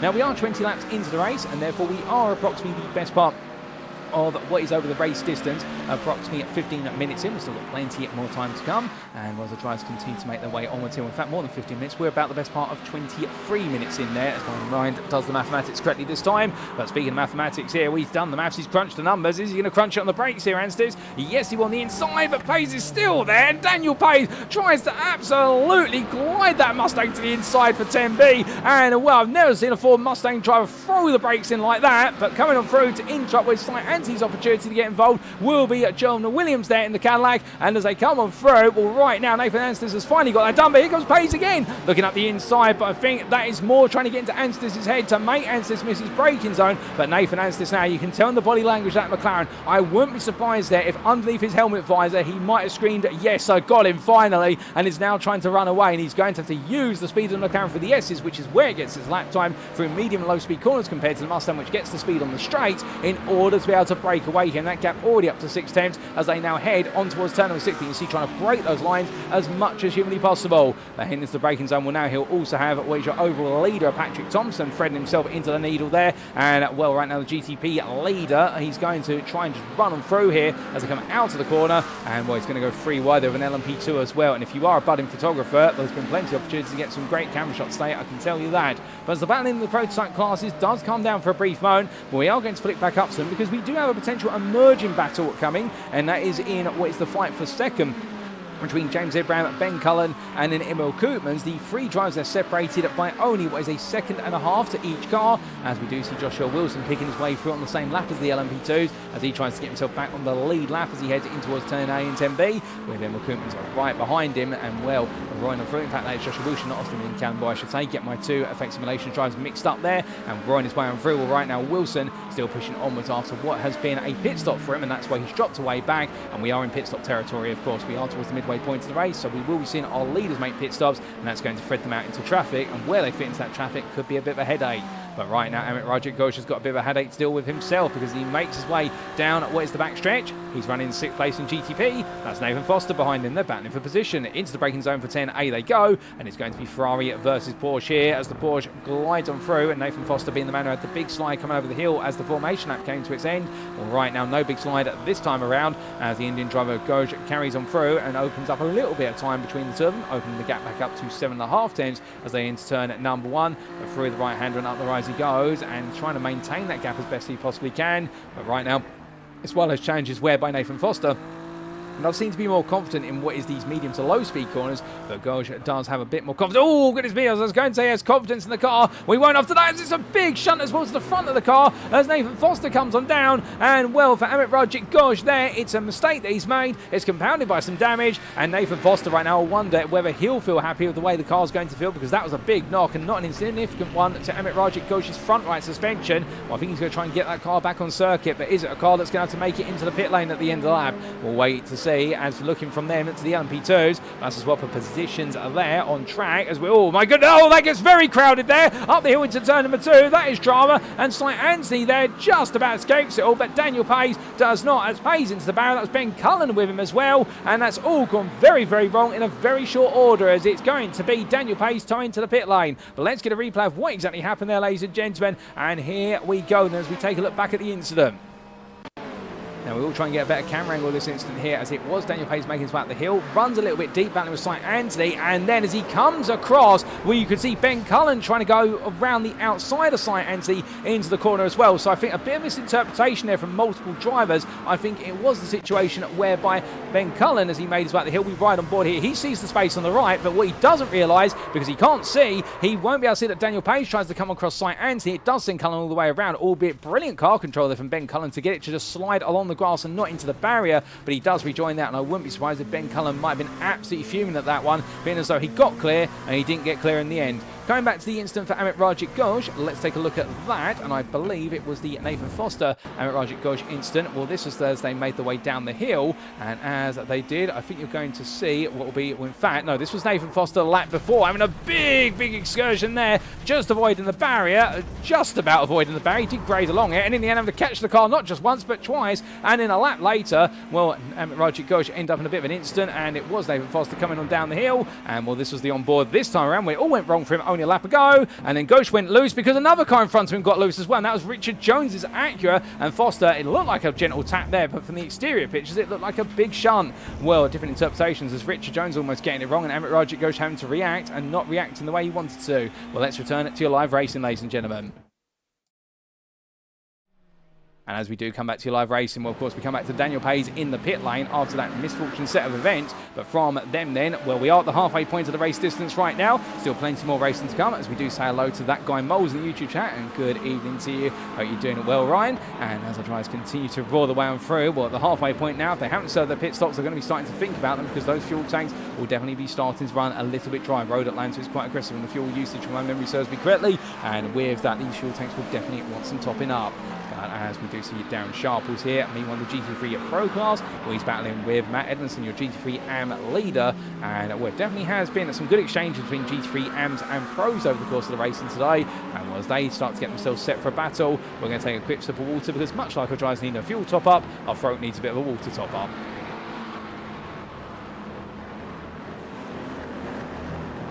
Indeed, a good time to have a top up as well, because as soon as we do, Andreas Nordenov there under pressure from Joe Newman. And Newman there in what is the Altitude 3M eSport coloration machine today into the braking zone there for his turn number 7, and coming through the right-hander, we're riding that apex curve high, but the Cadillac now will be able to use its one raw asset, and that is its straight line speed as much as humanly possible here, as they do come up behind what is Nathan Foster's car that's a lap down and roaring the way on down the back straight. We can also see the LMP2 and the GT3 running together there, heading down towards what will be turn number 10, and into that braking zone they go. Nordenov going as defensive as possible as he cuts up the inside there of Nathan Foster as well to get past the lap down GTP, but Joe Newman, they're getting a very good run off the corner. Over the rise he goes, into turn number 12, he thinks about it once, he thinks about it twice, but decides not to, instead decides to carry the momentum onwards into turn 1. Nordenov covers him off, but as he looks the inside there, he cuts back in just in time. Newman so close, there takes a lot of apex curve, and how did he not go wide there at turn number 1? My good lord, Joe Newman, take a bow, because that is one way to absolutely rag a Cadillac V-Series through turn number 1 at Road Atlanta. And well, I can imagine that car right now, if the suspension had a few years left on it, well, it's now probably only got a couple of weeks left, because goodness me, that number 97, it must be built to withstand that, as we see it go very wrong in the rear of the picture. That, I believe, was the car of Nathan Foster taking the excursion sideways coming out of turn number 5. We're going to stay with this battle between Newman and Nordenov right now, because this really is getting very close and personal, as we see Newman getting so close, taps the rear of Nordenov's car there to say to, can you politely get a move on? And as they power the way down the back straight, well, Newman very eager to make this pass, but Nordenov definitely proving to be a bit of a frustrating driver right now in terms of trying to hold on to position. They're heading down towards what will be turn number 10 here. Onto the brakes they go, through the left and into the right, and Nordenov right now putting the car right in the middle of the road and preventing Newman from being able to look any which way. But over the crest they go, and now Nordenov comes into the pit lane there and releases what is Newman to carry on racing. So then Newman will be grateful for it, but I think it will be the situation whereby he'll feel as though he's lost quite a bit of time in the process. But up the hill he goes, and as he does, will Newman right now try and pump in what will essentially be qualifying laps for a bit of clear air in front of him in order to just simply try and clear Nordenov of strategy. Will he be able to do so? We will find out in due course, as the strategy is definitely playing a big part in this now, as we do look to from one driver who's fighting his way through the GTP field to an LMP2 driver who's leading the LMP2 field quite comfortably at the moment, and this is by the best part of what is 7.8 seconds over James Ibram. Øystein Herfjord, who has quite recently found his way past Emil Koopmans, I believe. Unfortunately, I don't think we've got a replay available of that, and therefore we won't be able to see how the move was done for the position. But James Ibram definitely picking his way through the field bit by bit and quite rapidly, and after what was quite a rough start to his race, well, right now this is the man he is hunting down for not just victory here today, but also to try and make sure that Herfjord does not have a way into the championship with only 2 rounds to go after today. As the drivers coming through and up towards what will be another lap. Well, right now for Øystein Herfjord, it's a lonely race, but one I think that he's enjoying out there right at the front. But from him, or Emil Koopmans, he's tucked in behind the GTP of Austin William Campbell. I think they have swapped places quite recently out of the circuit and in overall, as William Campbell continues to pick his way through, and Emil Koopmans staying with him there as the Effect Simulations driver, who exchange tarmac and share the same camera angle for a brief moment.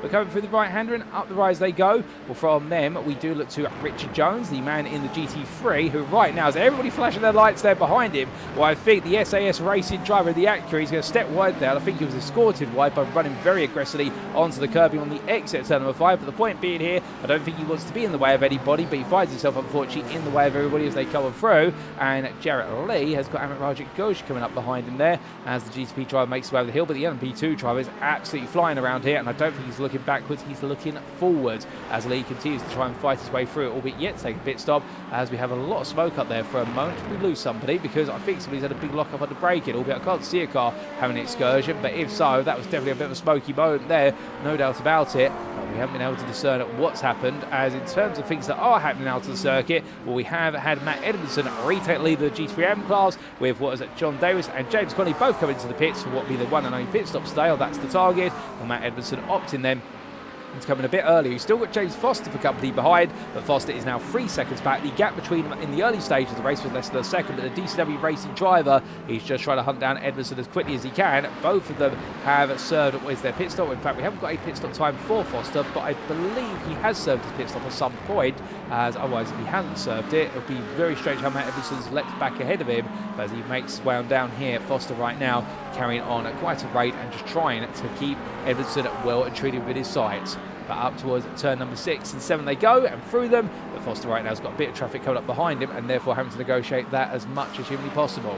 Heading up towards what will be turn number 10. All the drivers coming on down in towards what will be the braking zone there. Well, from them we do have what is a little bit more ongoing in the pit lane. In fact, we've practically got the entirety of the GT3 Pro field making its way down pit lane right now, and the only one who's not coming into the pit lane is Eric Rosev, who are the WSR Esports driver there in the Audi R8 Evo 2. A very lonely Audi at the moment. He has opened up quite a sensational gap to the rest of the field, but he's enjoyed himself, I can definitely tell you that. And that Audi right now absolutely screaming to the sound of a sonorous V10 as he comes up behind Richard Jones there, trying to put a lap on the GT3 AM driver. But I suspect we will see this Audi come into the pit sooner rather than later. And in fact, as soon as I say that, he is coming into the pit lane, because we have only got the best part for our GTP drivers of about what will be 20 or so laps to go. And by my calculations, that's going to put us on what will be a remainder of approximately about 15 minutes or so of racing to go, unless I'm quite mistaken. I might be. In fact, I think it's more 20 minutes of racing at this point.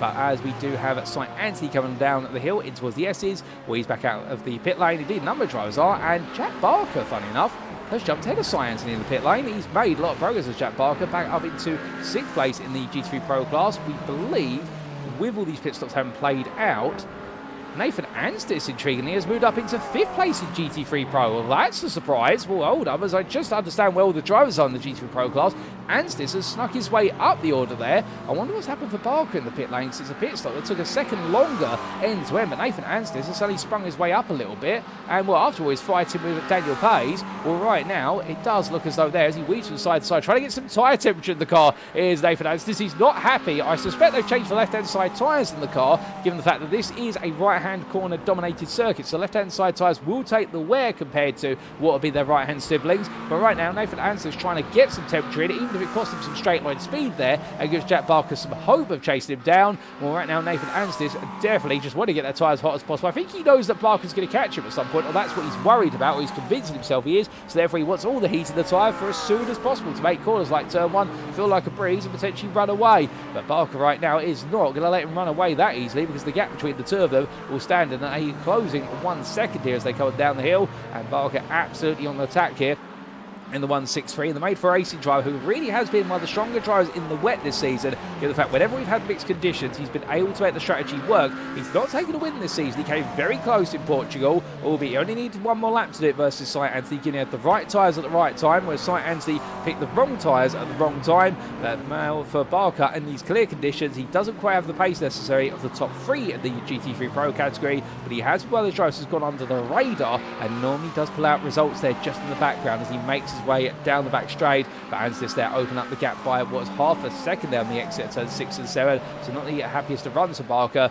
And he's going to have what is Richard Jones closing on him there, and Jones right now I think quite eagerly trying to find a way to get a little bit closer to him and potentially try and put a move on him on this race, albeit that will be for overall position. But I don't think Jones is going to mind that. I think he'll enjoy having a little bit of fun with GT Pro driver and test his mettle against them. But coming back up to the GTP class in the meantime, well, this is Andreas Nordenhoff, who is a lap down the GTP leader at this moment. However, he won't mind that, because his focus is breaking away from the guy behind him of Joe Newman in the Cadillac, who has continued to push onwards here, albeit he'll find John Davis's McLaren right in front of him, and the 3M Altitude Esport machine right now being held up a little bit as it comes over the crest and down, and he will have Simon Hartley there right in front of his water. Simon Hartley is his 9 in full, but in the end there is the exchange. Newman does lose half a second to Nordenhoff.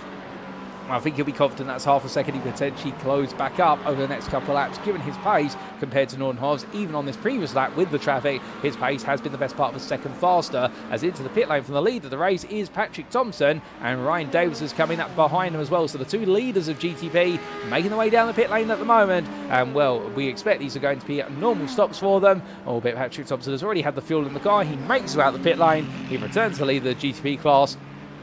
and he will have led every lap of GTP up to this point and onwards to the end of the race, subject to anything happening, of course. And well, with that, we're not going to say any more, because otherwise we'll end up putting the commentator's curse on him. But conversely, a driver who's not had perhaps the happiest day in the office is Christian Malcharek, who I believe we have lost to the pit lane. And something's gone very, very wrong for Christian Malcharek. I think there's in fact been a huge incident between multiple drivers, including Christian Malcharek. Can we get the replays to explain what happened? I think we can, ladies and gentlemen. It's happened off camera, but we're going to get a quick cut to the feed here. And this is what happened between Christian Malcharek and a couple of his peers. Now, this was only moments ago. Coming out of turn number 5. Oh, goodness me, there's all tyre marks everywhere. I think something's happened in front. Oh, hold up a second. That is not the way it wants to go. And Malcharek being blindsided there by what was happening. And, well, that was contact from Andreas Nornov and Joe Newman. Can we get an earlier replay of that? What happened? Well, they were side by side. They're coming out of 5. They both tried to share the same bit of tarmac in the middle of the road. And, well, in the end, they come into contact. One goes one way, one goes the other. Newman comes rolling across the road. And as he does so, well, Malcharek, I think, expecting the racing line was going to stay clear. Newman wasn't going to come across. But in the end, Malcharek being caught out, and that was the end of all 3 drivers' races. Goodness me, what a nasty shunt from all of them, and not the way they wanted it to go at all. As we do come back to the live racing pictures then, what an absolutely huge moment between them, and that does already put Christian Malcharek out of the race, because I was going to say any moments ago, and that is horrendous time for me. I must admit, I'm having a habit of making this timing happen at the moment in the racing today, and I can promise you, ladies and gentlemen, I have not looked at this replay before it's happened. It is pure coincidence the way I'm talking about it. I was about to say Christian Malcharek has really been silent in this race compared to at Laguna Seca, where he was absolutely phenomenal, and suddenly his race has been silenced just like that as a result of the contact between Andreas Nornov and Joe Newman. And well, I can only apologise for the timing there. I promise you I'm not trying to put the commentator's curse on anyone, but it does seem I'm very good at doing that at the moment. But enough about me, more about the drivers out of the circuit, because that's what we're all here to see. And as we do have Patrik Thomsen continue to push his way onwards, with Newman and Nornhoff both in the pit lane. Emil Koopmans has just had his pit stop, and that will be his one and only pit stop in the LMP2 machine. He comes out of the pits with James Ibram coming around the outside of turn number 1. He finds some traffic in the form of James Connolly, but James Ibram will return to second place in LMP2. Just about ahead of Emil Koopmans by the smallest of margins, to be fair. And, well, it could have gone either which way. And in the end, it's gone the way of James Ibram, who's already made the move on the circuit on Emil Koopmans. But now, having had to make it again on strategy, well, Koopmans will see his rival just in the distance pulling away. There they are, both in the same camera shot. And I think he'll be a little bit frustrated that has not worked out strategy-wise, because he did have was a faster pit stop by comparison, did Emil Koopmans, and therefore now he's got it all to do on circuit if he wants to get it done. But speaking of trying to get things done here, well, right now we've still got more to be done potentially between some of our GT3 drivers further down the order, and in particular Darren Sharples here. We can see him then, the old dudes in cars McLaren, trying to chase down Matt Edmondson, and James Foster's a little bit further back. And the DCW racing driver here is second place in class at the moment, will still continue to manage that run. He's not getting any closer to Matt Edmondson at the moment. The gap 4 seconds, it has opened up by a further second, but I would imagine the traffic has been a big player in this whole situation with regards to the fact that both of these drivers are absolutely hustling around here, and they really are in a bit of a class of their own compared to the rest of their GT3 AM counterparts. Speaking of him, Richard Jones is in the pit lane. I'll look out my commentary booth window, so James Connolly will take the 3rd place back, even though Connolly has already served his pit stop, whereas Jones has yet to. Simon Hartley's also coming through, John Davis is coming on through, and Jones will come back out in 6th place. He'll come at essentially the bottom of the pile, because we have had the retirement for Daniel Pays, which happened earlier on in the race. But the point being that right now these two are absolutely pushing on. They are the best part of which 25 seconds clear of the rest of the G3 AM field, and really they are the AM plus class of their field, whereas the rest of the AMs are enjoying a great race themselves. And here's an example of James Connolly stepping aside there for about LMP2s, because Simon Hartley's not too much further back, and Hartley trying to chase him down, but he's got the company of John Davis behind him, as Davis then makes his way over through. So we have got a lovely little scrap going on for the final spot of the G3 AM podium, and even for who's going to finish inside that top 5, albeit Richard Jones has fallen away from it quite recently, and therefore right now I think Jones will try and get a bit closer. Speaking of getting close here and scraps to the top 5, well, we do have Jack Bark here running 6th in the GT3 Pro class, and what was a chase after Nathan Anstis earlier on has now become a need to defend against this man coming up behind him, and that is the Dragon Rezio machine of Cy Anthony. And well, these two are no strangers to each other. They've raced each other plenty of times this season, and they've also raced each other over previous GT3 and Multiclass League seasons at UK Sim Racing. And Jack Barker right now, who really, as we said earlier, has not quite been on the pace of his peers today, well, right now he's going to have to find a way to keep the Welsh Dragon behind him as much as he possibly can. And well, one way that's going to help him out as they go into the S's is if he does have some GTB traffic there, trying to shove its nose in to turn number 4. And in the end, the GTP machine couldn't quite see who that was, but as well, the Effect Simulations machines decides to be a bit patient here and to let Cy Anthony run through the S's at the cost of some race time. I believe that might be the car of Austin William Campbell making its way on through, and then LMP2 dives up the inside of Sight Anthony. That's the 903 there making its way on through, and that is the 903 James Ibram, who's got places to be, I think he's saying right now, and his places to be, of course, the chase starter Øystein Herfjord. So Barker will have a peaceful run there, and Sight Anthony hasn't lost too much time. He has a much better run out of turn 6 and 7, does Anthony by comparison, and Jack Barker, I think, really struggling in those low speed corners today. The setup on that Acura just not obliging him whatsoever as he makes his way down in towards 10A and 10B. But as they come down to the braking zone, well, some traffic clears them for now. There might be a little bit of traffic coming through shortly. In fact, that's Andrea Nordenhoff cars. She's been able to get repaired, the GTP driver, but as the Olympic Esport driver makes his way up behind these GT3s, he's going to play the patience game here as he jumps his way there, pits curve there, and Sight Anthony stepping aside. He's not happy about that at all, Sight Anthony. I think that completely caught him off guard, and well, Sight Anthony's lap has just come to an end, but to an end which was a bit of a scary one there, and he'll be hoping that he doesn't have to experience that again, because he just likes to chase down Jack Barker. I think Barker right now may be saying that keep it up, guys, keep preventing him from getting closer, and Sight Anthony right now really having all the traffic come when all he wants to do is run a good lap to chase down that Acura, and Barker meanwhile having all the traffic come up behind him at the perfect time, because there's no way for the traffic to come through unless they want to send him off into what will be at the grass, and with it they'll be sending him to what will be the steward's room for a big discussion about what's happened. But going into that braking zone of turn number 6 for Barker again, the car just not turning through, a lot of understeer there on rotation, and Sight Anthony meanwhile will be caught with traffic once again, albeit he gets a good run out of turn number 7, and therefore as the LMP2 comes up behind him, I think this is going to be a great opportunity for Anthony to look for a move. He is 3 tenths and closing very quickly here. That Porsche an absolute rocket down the stretch of road. You see Barker there weaves one way, then weaves down, trying to follow the LMP2. To get some toe off of it by doing that weaving, he will scrub off a bit of speed from the car, and he's going to look around the outside. The brake disc is glowing red hot, and that's a good purpose because he's going to go from the outside to the inside, and the Dragon Razor machine takes 6th place then in the GT3 PRO class, and does so with absolute aplomb, albeit Barker's right there with him now as they make the way out the corner, and up towards turn 1 they go, and well, Barker's going to look to the inside there, but can the Englishman look for the move? He can't, he gets close, almost taps the rear of Anthony's car. I think they're just trying to look for an opportunity, but Anthony holding his line, and in the end just gradually breaking away, and that might be the end of their battle for what will be the remainder of the day if Anthony can just pull a bit more distance, and it does look as they will be able to as they head down into the S's.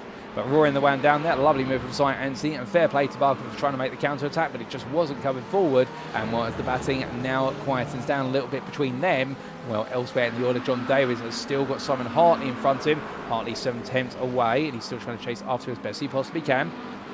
Run the way on through in towards what will be the S's, and well, with it they do have the GTP field trying to cut their way through, so therefore it's going to get a little bit tense and terse here.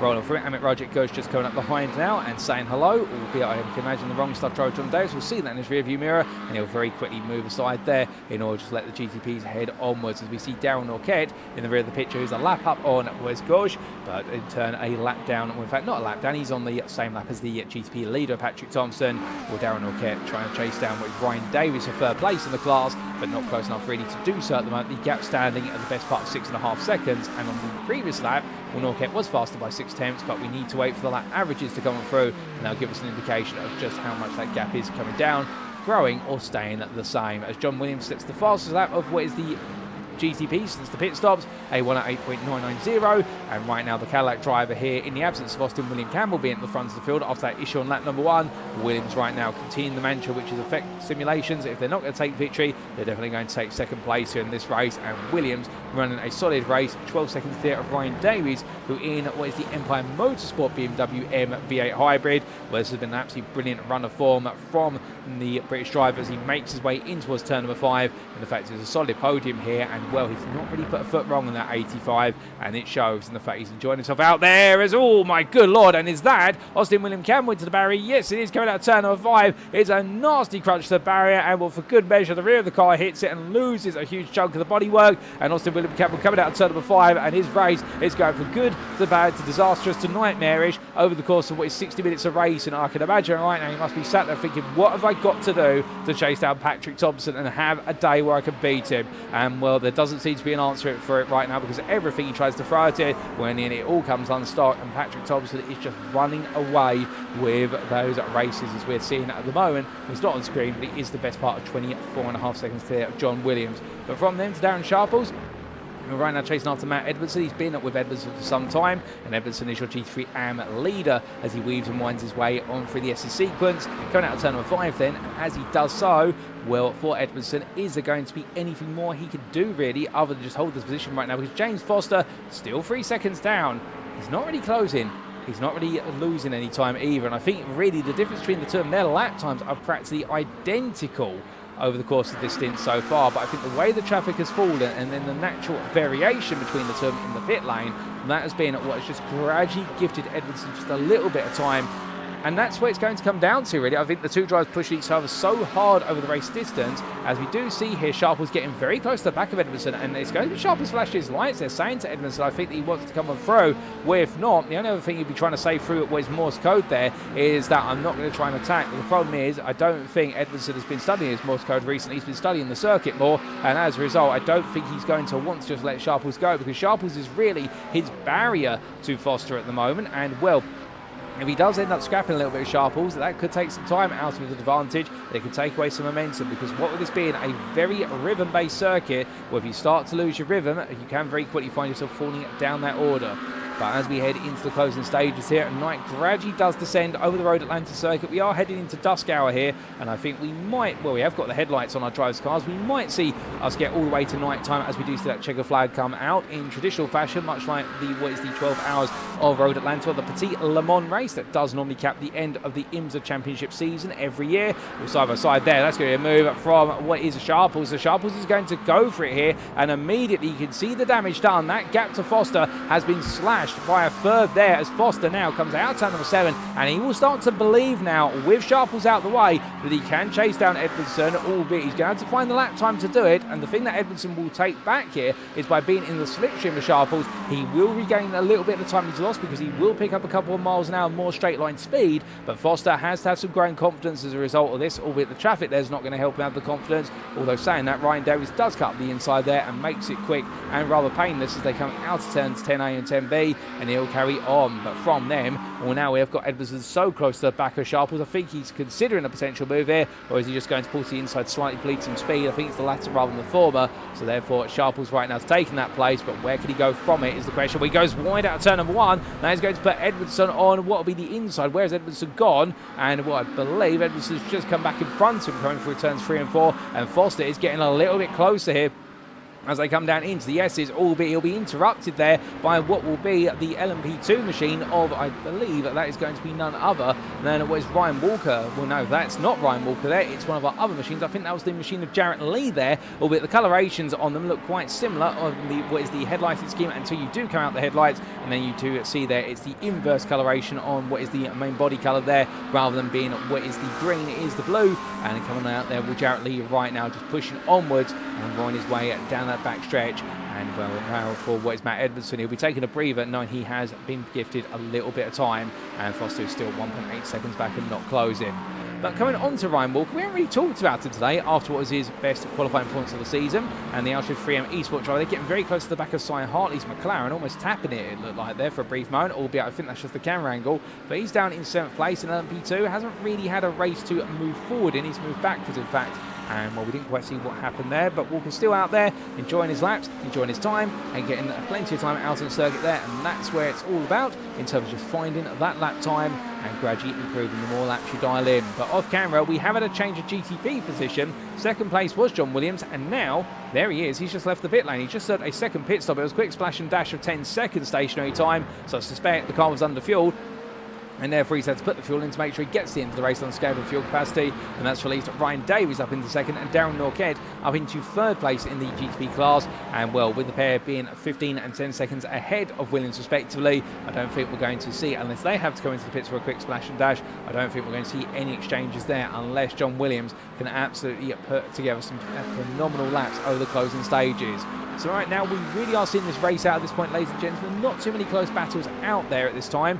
We're on lap 45. 45 of an expected 51 now. We have redialed the maths, so therefore we are in the very late stage of this race with the best part of what is about 8 minutes remaining based on our GTP race lap times. And as we do, well, that is getting very tasty there. And I don't know whether you want to take a gamble like that if you're Matt Edmondson. In fact, balanced side by side with Sharples, and as they get very close, Edmondson's not happy about it. As you can tell, the flash of lights there, he does not want to be stuck in a fight with GT3 Pro driver, but Sharples right now, the full-fledged GT3 Pro driver, just wants to move forward. I think both drivers want to move forward here, but it's the natural thing, which is, no, I want to be the lead car in the pack. No, I want to be the lead car in the pack. It's almost as if they're two children at a nursery fighting over a teddy bear, and right now, well, somebody's going to throw their teddy out the pram, and Edmondson does exactly that. Although I don't know what his temperament's like in the car, but he runs wide out of turn at number 1. That is only going to give James Foster a little bit more closure here, and here is James Foster as he heads on down through the S's, and Foster right now, he's got to be believing at this point, the DCW Racing driver. I'm sure the team are going to get behind him because the gap between himself and Edmondson is now down to what is a second. It's almost under a second, and if he can get it to under a second coming out of turn number 7,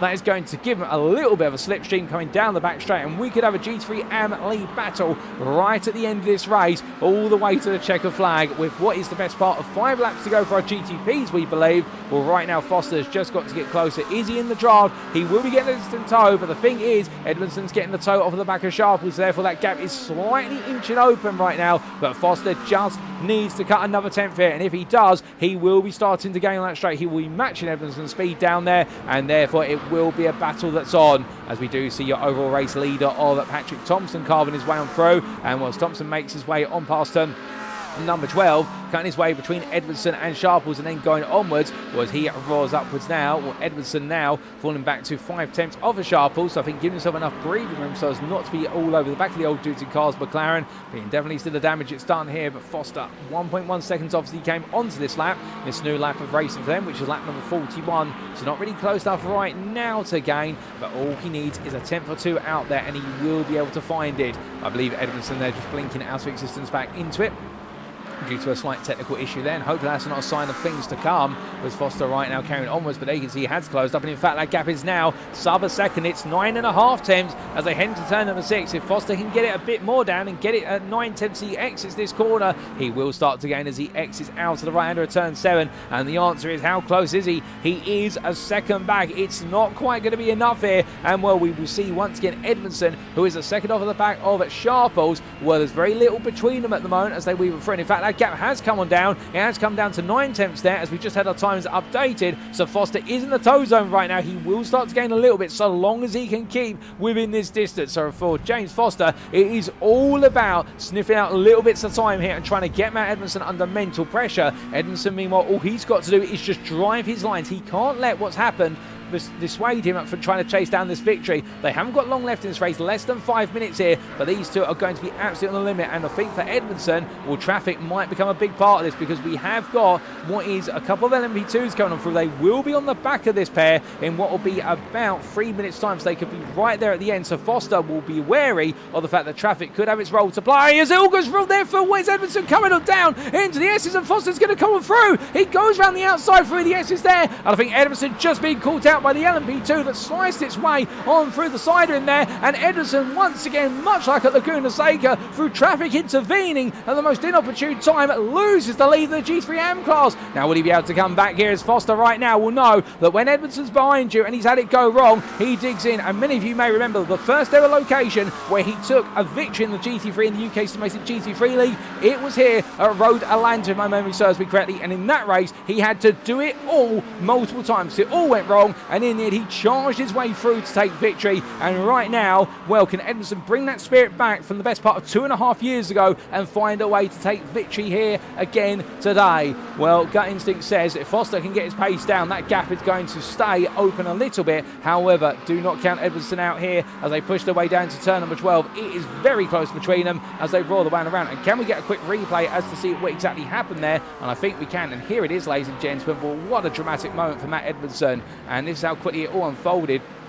In fact, that was his excursion after the corner. We apologise there. So that's the move being made. But where it went wrong for Edmondson before that, well, can we get a look back and see how that played out there? I think we might be able to.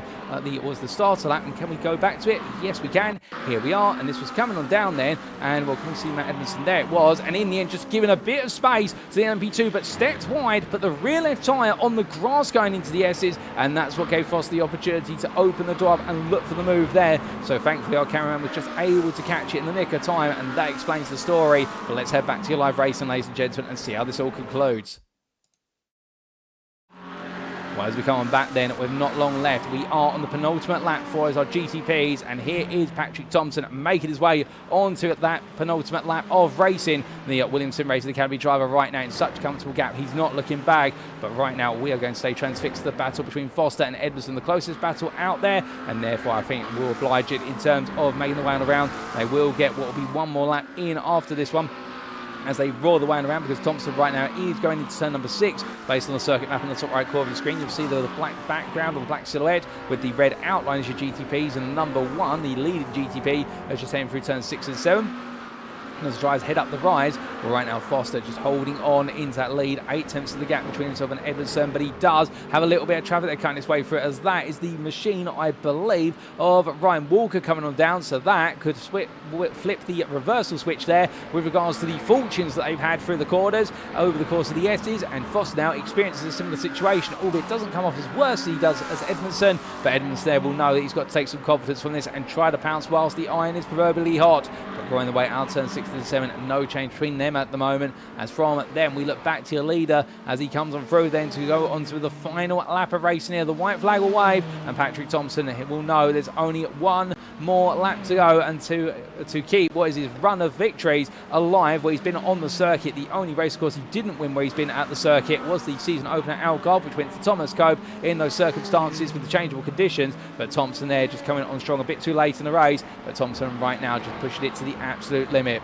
But from them going to Foster and Edmondson again, they will get one more tour of the circuit as they come at the crest of 11 into 12. Down the hill they go then, and Edmondson close, but is he close enough to think about it? It's turn 1. There's your view on board, and the answer is the UK Sim Racing button driver. No, he is not close enough. He's far too far back. Half a second is the delta as he heads into the opening corner, but he's going to push hard as he makes his way out of the Rinder and uphill hill. But as he roars his way over turns 2, 3 and in towards 4, well, right now Foster looking absolutely flawless here. Both drivers have been absolutely on point. It's been minor margins that have been the difference as traffic intervenes to Edmondson's run through the S's. That's going to cost him a lot of time, but it falls favourably there for what will be Foster. But with that, ladies and gentlemen, we must come to this man because he makes his way out of the final 2 quarters. The checker flag will get ready to wave, and it'll wave for another victory for Patrik Thomsen for Williams Sim Racing Academy, who once again proves to be an absolute class ahead of the field as he crosses that line, and in the end absolutely delivering today. But as he does so well, we've got another winner to come through very shortly, because in your LMP2 class, Øystein Herfjord will make it back-to-back victories here once again, following Laguna Seca and just not putting a foot wrong, and the Dallara driver here absolutely delivering.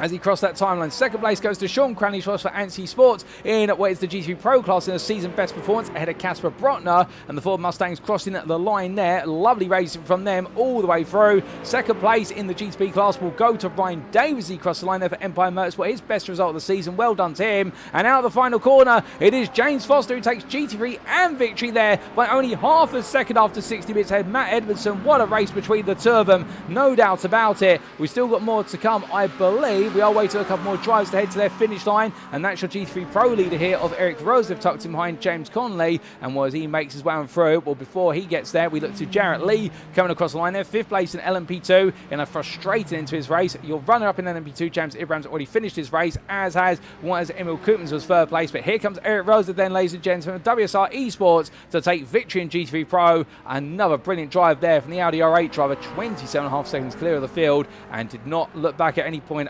only looked forward. Well, there are your finishes, ladies and gentlemen. Everyone has made it to their checker flag for this race, and what a race it has been. But as Øystein Herfjord calls the car down, well, I think today James Ibram will think to himself, okay, it's been another Laguna Seca situation, which is, I haven't been able to win it, but I've been able to take the fastest lap as he missed out on the pole lap to Jarrett Lee, and well, therefore he won't quite get the bonus points to make full parity, but therefore it'll be Øystein Herfjord who only gains a point over Ibram today, and therefore Ibram's championship lead will withstand the test of time, it would seem. We'll find out more about that when we do bring you the provisional point standings after this round later on in tonight's broadcast, but as Ibram makes his way into the pit lane, as do all of our drivers do. Well, for James Foster, what a drive then, all the way through this race.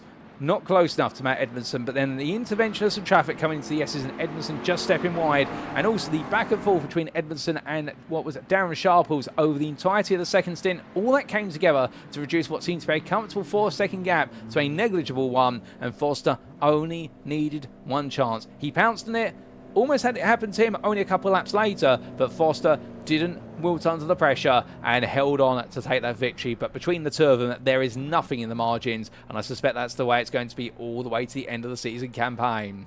But as we do take a look to the scenic view, ladies and gentlemen, well, let's bring you those race results subject to any stewards' inquiries, and here they are. And, well, as they come up on screen, starting with the overall results then from round number 7 of the UK Sim Racing Multiclass League Season 3, sponsored by the Virtual Racing School of VRS. And as we can see there, Patrik Thomsen taking victory after 51 laps turned over in the GTP class for Williams Sim Racing Academy by the best part of 38.5 seconds over Empire Motorsports' Ryan Davies. Darren Norquette was third there for Racing Forces, and well, both Davies and Norquette had season best performances there. Well done to them. And the top 5 was rounded off by John Williams, who finished on the lead lap for Effect Simulations, ahead of his teammate Joshua Wilson, who was classified as a lap down.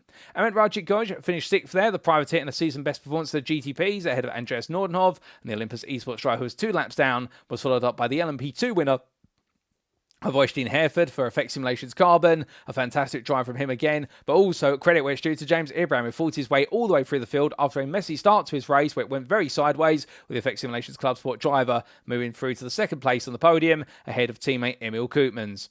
Simon Bamber just missed out on the LMP2 podium in the end with a 4th place finish ahead of Jarrett Lee for Paceworks Esports. That pole position in the end not being converted through to a race win. He'll be a bit frustrated at that, but still plenty more racing to come before the season's done. And then we did see completing it was the LMP2 field there, Ben Cullen and Ryan Walker, both 3 laps down.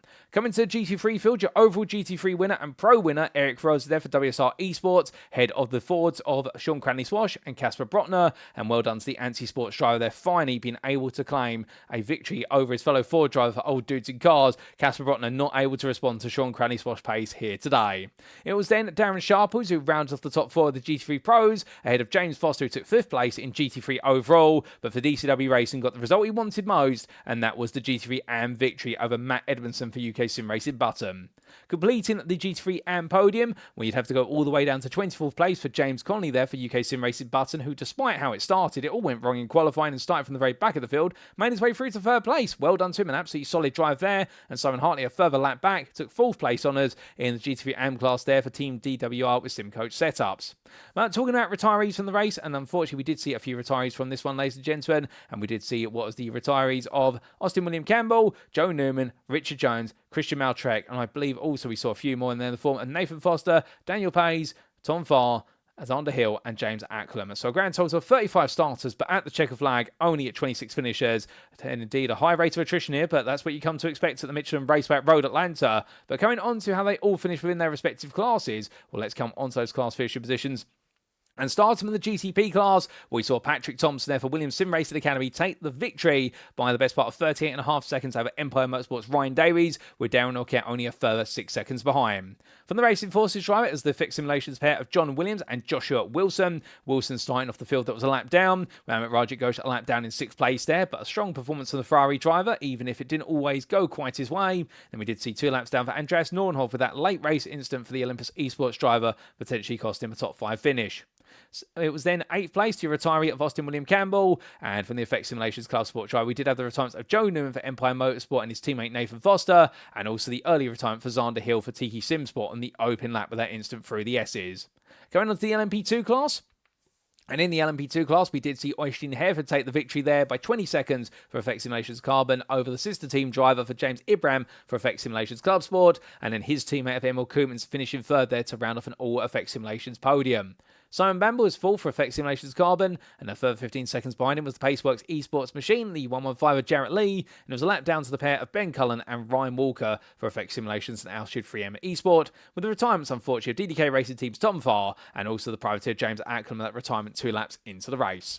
We then do come on to the GT3 categories, starting with the GT3 Pro class, and here we did see Eric Rosev putting a lap over the entire field as classified at the end. The WSR Esports driver really in an element of his own in that Audi R8 Evo 2, and there was the fight for second, and in that, it was the Ford Mustang from ANSI Sports, so Sean Cranny-Swash, who delivered today and got one over the old dudes and cars machine of Kasper Brøckner. Continuing the theme of ODIC team drivers there, Darren Sharp was finishing fourth there behind his teammate, and in the end not under too much pressure from Nathan Anstis, who in the end made his way home to a consolatory at 5th place. From the UK Sim Racing Irvine driver, it was then Sight Anthony 6th for Dragon Razio, head of Jack Barker from Made for Race in the last of the finishers in the G3 Pro class, and Christian Malcharek being the sole retiree in the number 4. Lastly, coming on to the G3 AM class then, let's not forget about them, and what a late change for victory there for James Foster for DCW Racing, and at the line after 60 minutes, only 6/10 of a second, if that, between himself and UK Sim Racing Buttons Matt Edmondson. You got to feel for Edmondson. I think he felt as though everything was there and coming together, but in the end, the intervention of some traffic and a wheel going wide, that was the delta at the end of the day, and it could happen to anyone, but unfortunately today it had to happen to Edmondson. James Connolly, a further 31 seconds back, took third place there for UK Sim Racing Button. So both of the drivers for the same team on the podium there. They'll be happy with that in their team's championship campaign. Simon Hartley was fourth, a lap down for Team DWR with Sim Coach Setups, ahead of the Wrong Stuff's John Davis in their brilliant back and forth battle over the race distance. And we did see retirements for SAS Races Richard Jones and Old Dudes in Cars' Daniel Pays. Well, with that, ladies and gentlemen, that brings our run through other results to a close, and therefore now it's time for us to get ready to conduct some post-round interviews with our drivers who are available 24 hours after the racing. So we're going to step away, but not, of course, until we do what is our giveaway draws. And, well, we are just about to bring those up on screen, so please bear with us, and we will bring those up very shortly. And what I do believe, as we do go to bring them up, one moment. And we do have what is the first giveaway draws now kind of up on screen. And, well, as it does so, if it does want to do so, it's been a little bit shy. And there it is. Well, we're going to start off, of course, with the 3-month subscription draw. And for this round of racing, it was from all drivers who finished in the GTP class, who finished round number 7 in the GTP class. And in terms of who did finish, I hear the question. Well, in terms of those drivers, we did see it making it to the finish line. What was the drivers of Patrik Thomsen, Brian Davies, John Williams, Darren Norquette, and excuse me as we just get those numbers up on the board, and we'll get all the drivers on in shortly. But we did have there, as we're going to get those names scooted over. And in fact, we'll get all of them on the board, and then we'll delete the ones out who did not make it to the end of the race. And, well, as we did see, it was the combination of what was,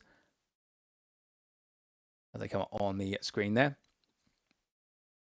Apologies, a slight technical hitch going on in the background, but we are going to get that sorted, and there it goes. Well, we will be losing from this list of all of our GTP entrants for today. We'll be losing Xander Hill. We'll also be losing from the list what will be Nathan Foster.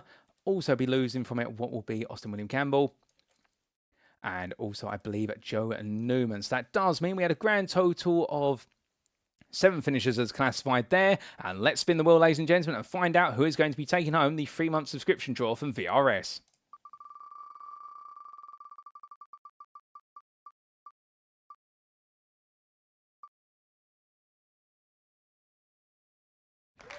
And a big congratulations to Andreas Nordenhoff, who will be taking away a 3-month VRS subscription, and he will be contacted by the admins of the series after all today's broadcast is done and later this week in order to know how he can redeem that subscription.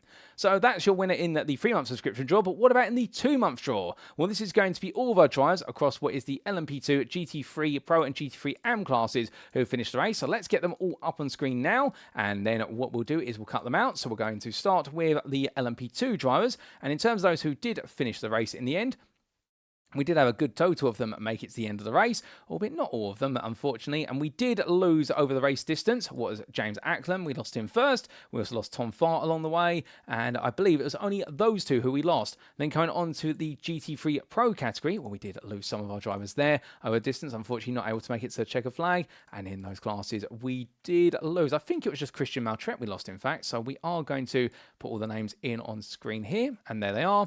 And then we will delete Christian Malcharek off of it. for full transparency, of course, that we do it this way, so that way you know we've got the right drivers on that list. And then coming into the AM class, well, here we did have a small rate of attrition as well. And in the AMs, I believe, unless I'm mistaken, it was Daniel Pays and Richard Jones who we lost. And well, Jones in particular not quite able to make it all the way to the finish, which was unfortunate. So we've got Daniel Pays being removed and Richard Jones 15 there. So we've got all the drivers' names on. Let's spin the wheel and see who'll be taking on home the 2-month VRS subscription draw. Here we go.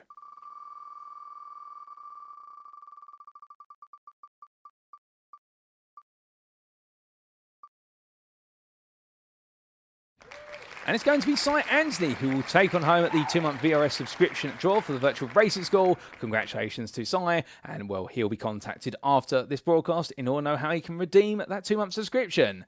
And then last but not least, of course, ladies and gentlemen, for you guys and girls tuning in via YouTube at home, who's going to be taking on home what will be the VRS 1-month subscription draw? Well, there's all the names on the board. So Bottle Job, Satinder Deensa, Jacko Taylor, As This Races, Sean Cranny Swash, John Williams and Alex Brown. Let's choose a winner.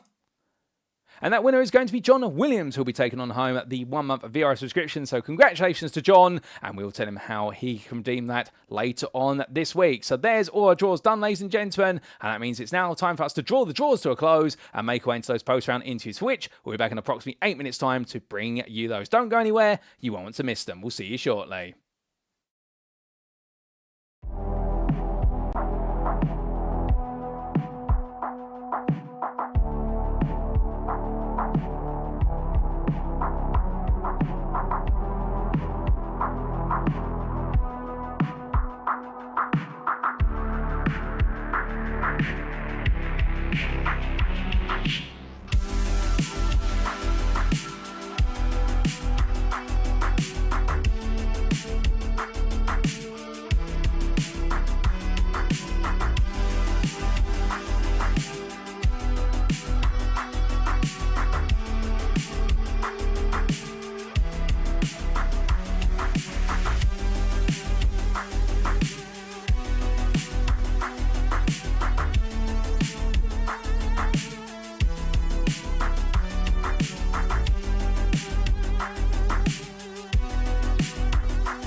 Alrighty, ladies and gentlemen, without further ado, it's time for our post-round interviews. And for tonight, we're going to be speaking to two of our LMP2 drivers, our two stars at the front of the LMP2 field in the championship, with two very different stories in this round of racing at Road Atlanta. And that's going to be Øystein Herfjord for Effect Simulations Carbon and Effect Simulations Club Sports James Ibram, who are going to join me and do a double interview, after which we'll then be coming to our GT3 PRO driver, who enjoyed one of his best drivers of the season so far, if not his best, Sean Cranishross from Anti Sports, who then took second place in the GT Pro category. But let's start off with our LMP2 drivers, and we'll be bringing them in very shortly indeed, ladies and gentlemen, and hear their story. And as we do, it is going to be James Ibram and Øystein Herfjord who now join me in the interview room. Good evening, gents, and well, great to have you both joining me. And well, firstly, it's a pleasure having you both here. I mean, we've got two title rivals, two drivers from essentially the same team, albeit sister teams. And you both finish P1 and P2 again, albeit Øystein, you taking victory, James, you taking second. How was Road Atlanta for your separate perspectives? So I think, Øystein, you had a relatively quiet Road Atlanta. Yeah, after the chaotic start there, then it was very quiet, honestly. I had, at the start of the race, I think the gap between me and James was like 12-ish seconds, and he got it down to, I think it was below 6, somewhere there. And then he had another incident. So after that, I sort of calmed down a bit. But it was tense, even though it was quiet. Meanwhile, for yourself, James, I can imagine it was quite a different story there, including what was essentially a formation lap that came to an end in a very abrupt way. A bit of sideways motion out the final corner. Yeah, actually, I had to do well to keep that on the track. I had a little. It was. I got caught out a little bit by Jarrett launching a bit earlier than I was expecting. So I had a slow getaway and then was side by side with Ryan, and I got a little bit of netcode, and it forced me a bit wider onto the dirt. And I had to, when I rejoined, the wheels were dirty and cold, and they weren't gripping. So I kept thinning up the rears. So I just decided to play safe and just lifted off completely to let him sort of gain a bit of grip back and sort of set off again. And yeah, then I had to sort of look forward and go, right, reset, let's make it back up to at least second. Well, absolutely fair. So two very different starts and then two very different mentalities going into the race. Before, even though we got to the race and the grid, qualifying saw you both, interestingly, neither of you took pole position this time. It went the way of Jarrett Lee, with yourself, James, taking third place in qualifying and Øystein taking second. I mean, it's normally been the opposite way round, but what explains this? Because normally, James, you've been the guy to beat in qualifying, and Øystein's been the one playing catch-up, but Øystein got one over you today. I crashed on my second flying lap, so I had to reset to the pit lane. Then usually the third flying lap, I think, is the quickest. So I didn't actually get to do a third flying lap. So I had to do 2 sets of 2, and it just wasn't. I was lucky. If I'm being honest, the lap I put together was lucky that I was third. I could have easily been lower down. Oh, goodness me. And Øystein, from your perspective, I mean, it must have been a bit of a surprise to yourself, perhaps, that you had out-qualified your teammate stroke rival, but also surprised that Jarrett Lee was the guy who would take pole. Yeah. Annoying, no? Like, it was properly annoying, actually, because I had like, the difference between me and James is that he doesn't have to practice, he can just show up, right? And I kind of have to run multiple laps, and I did that for qualifying this time, because yeah, the qualifying and also the fastest lap is really, really important for me now if like I want to win this. So I practiced quite a bit. I think I maxed out a quali lap, and when I saw he was behind me, that was like, okay, good. And then Jarrett, too quick. So annoying for the most part. Oh, definitely. A bit of an annoying moment there, no question about it. I can understand with all the practice you're putting in, when you've done all that and then suddenly you're still beaten to that pole position. But qualifying's one part, and we saw the open lap of the race, not just for the way it started for yourself, James, but in general, the LMP2 field had an incredibly crazy open lap. I mean, Øystein, you were clear of all the carnage, I think, by the end of what was the first 5 corners. But James, you had to come charging on through to a scene of LMP2 scattered all over the place. Yeah, I think I had James Acklam go off in front of me at turn 1. And then I can't remember if there was any cars off through the S's, but there was definitely a car, well, with no front end anymore on the exit turn 5.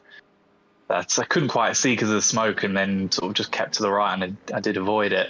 And then I think the next lap, 2 other cars went off, so I sort of got back up from 9th to 5th pretty quickly without actually doing anything. But then obviously I had to sort of fight my way through from there.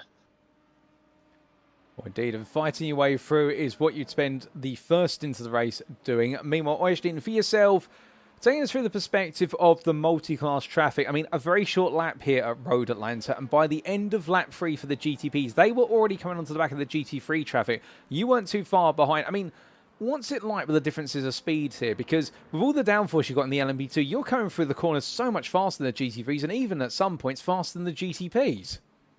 Yeah, I think Road Atlanta is a really interesting track for multiclass actually, because it's like you get sort of the best of both worlds.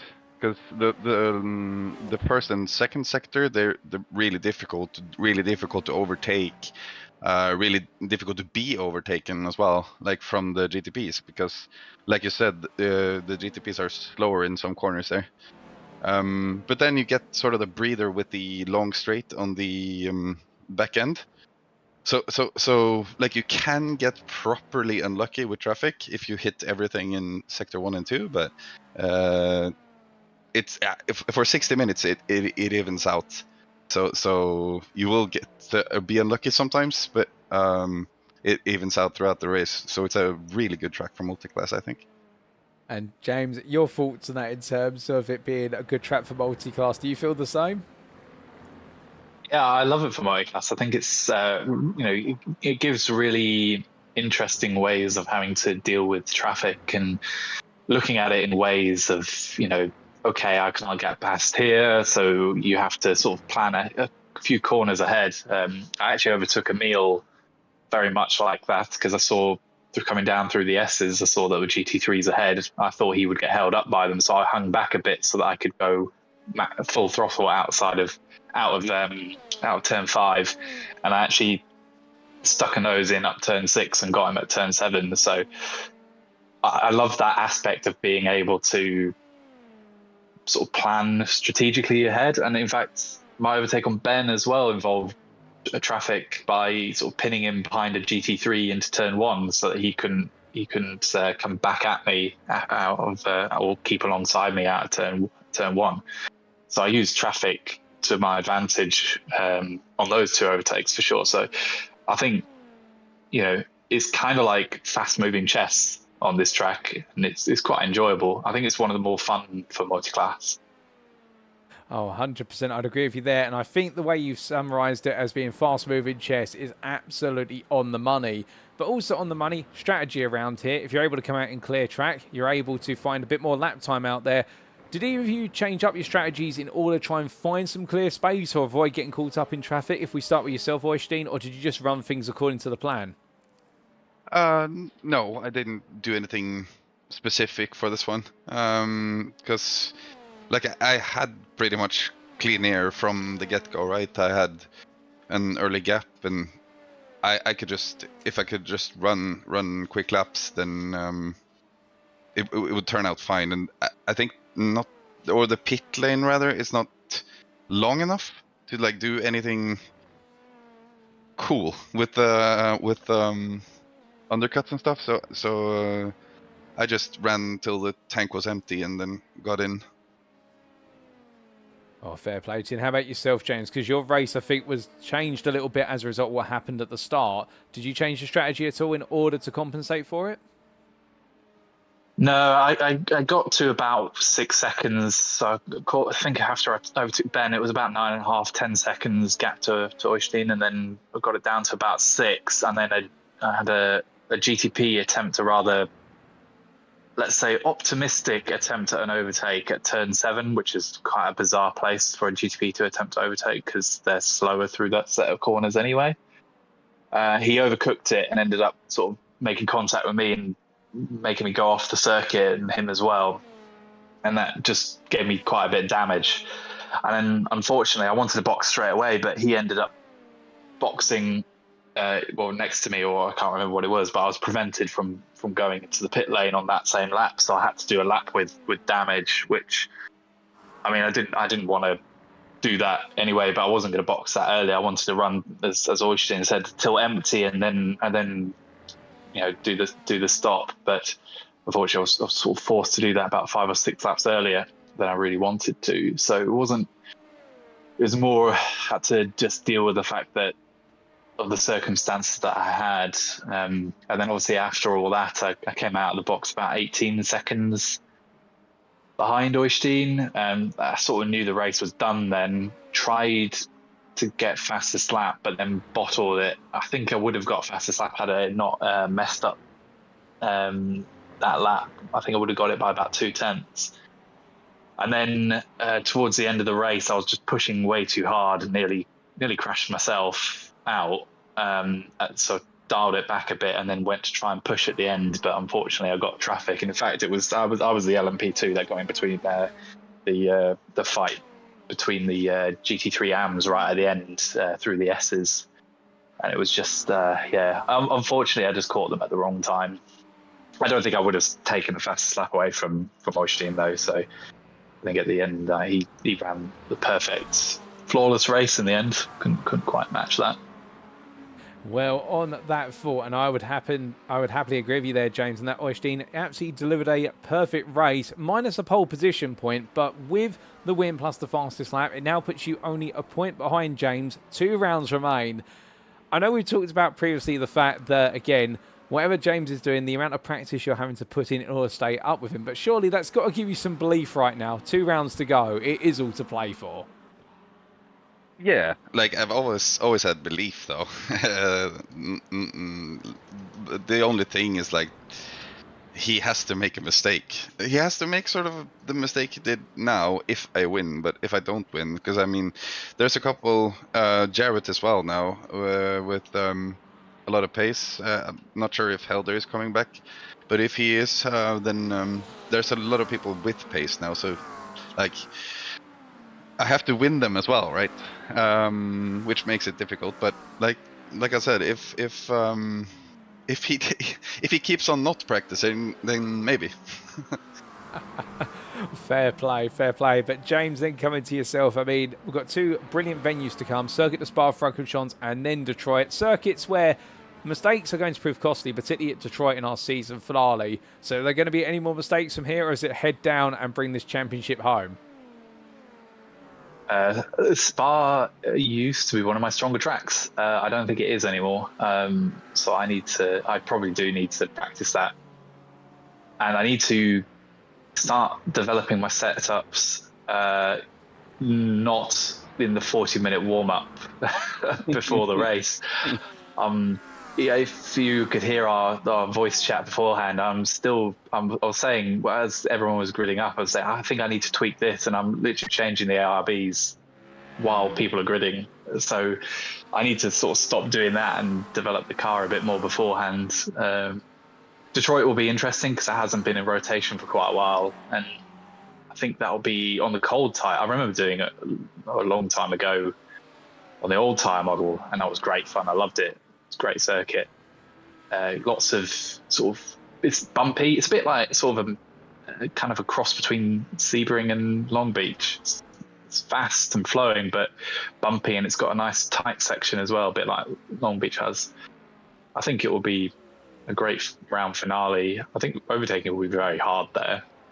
So I think it will be a bit like Monaco in the sense that you'll have qualifying, and that may define the order. I mean, traffic is the great, I guess, leveler in all that. You never know how the traffic's going to go. So I'm definitely going to get a couple hours in beforehand, whereas I didn't for this race. So I think I need to, as Øystein say, I need to get some practice in and try not to make any small little errors like I did tonight.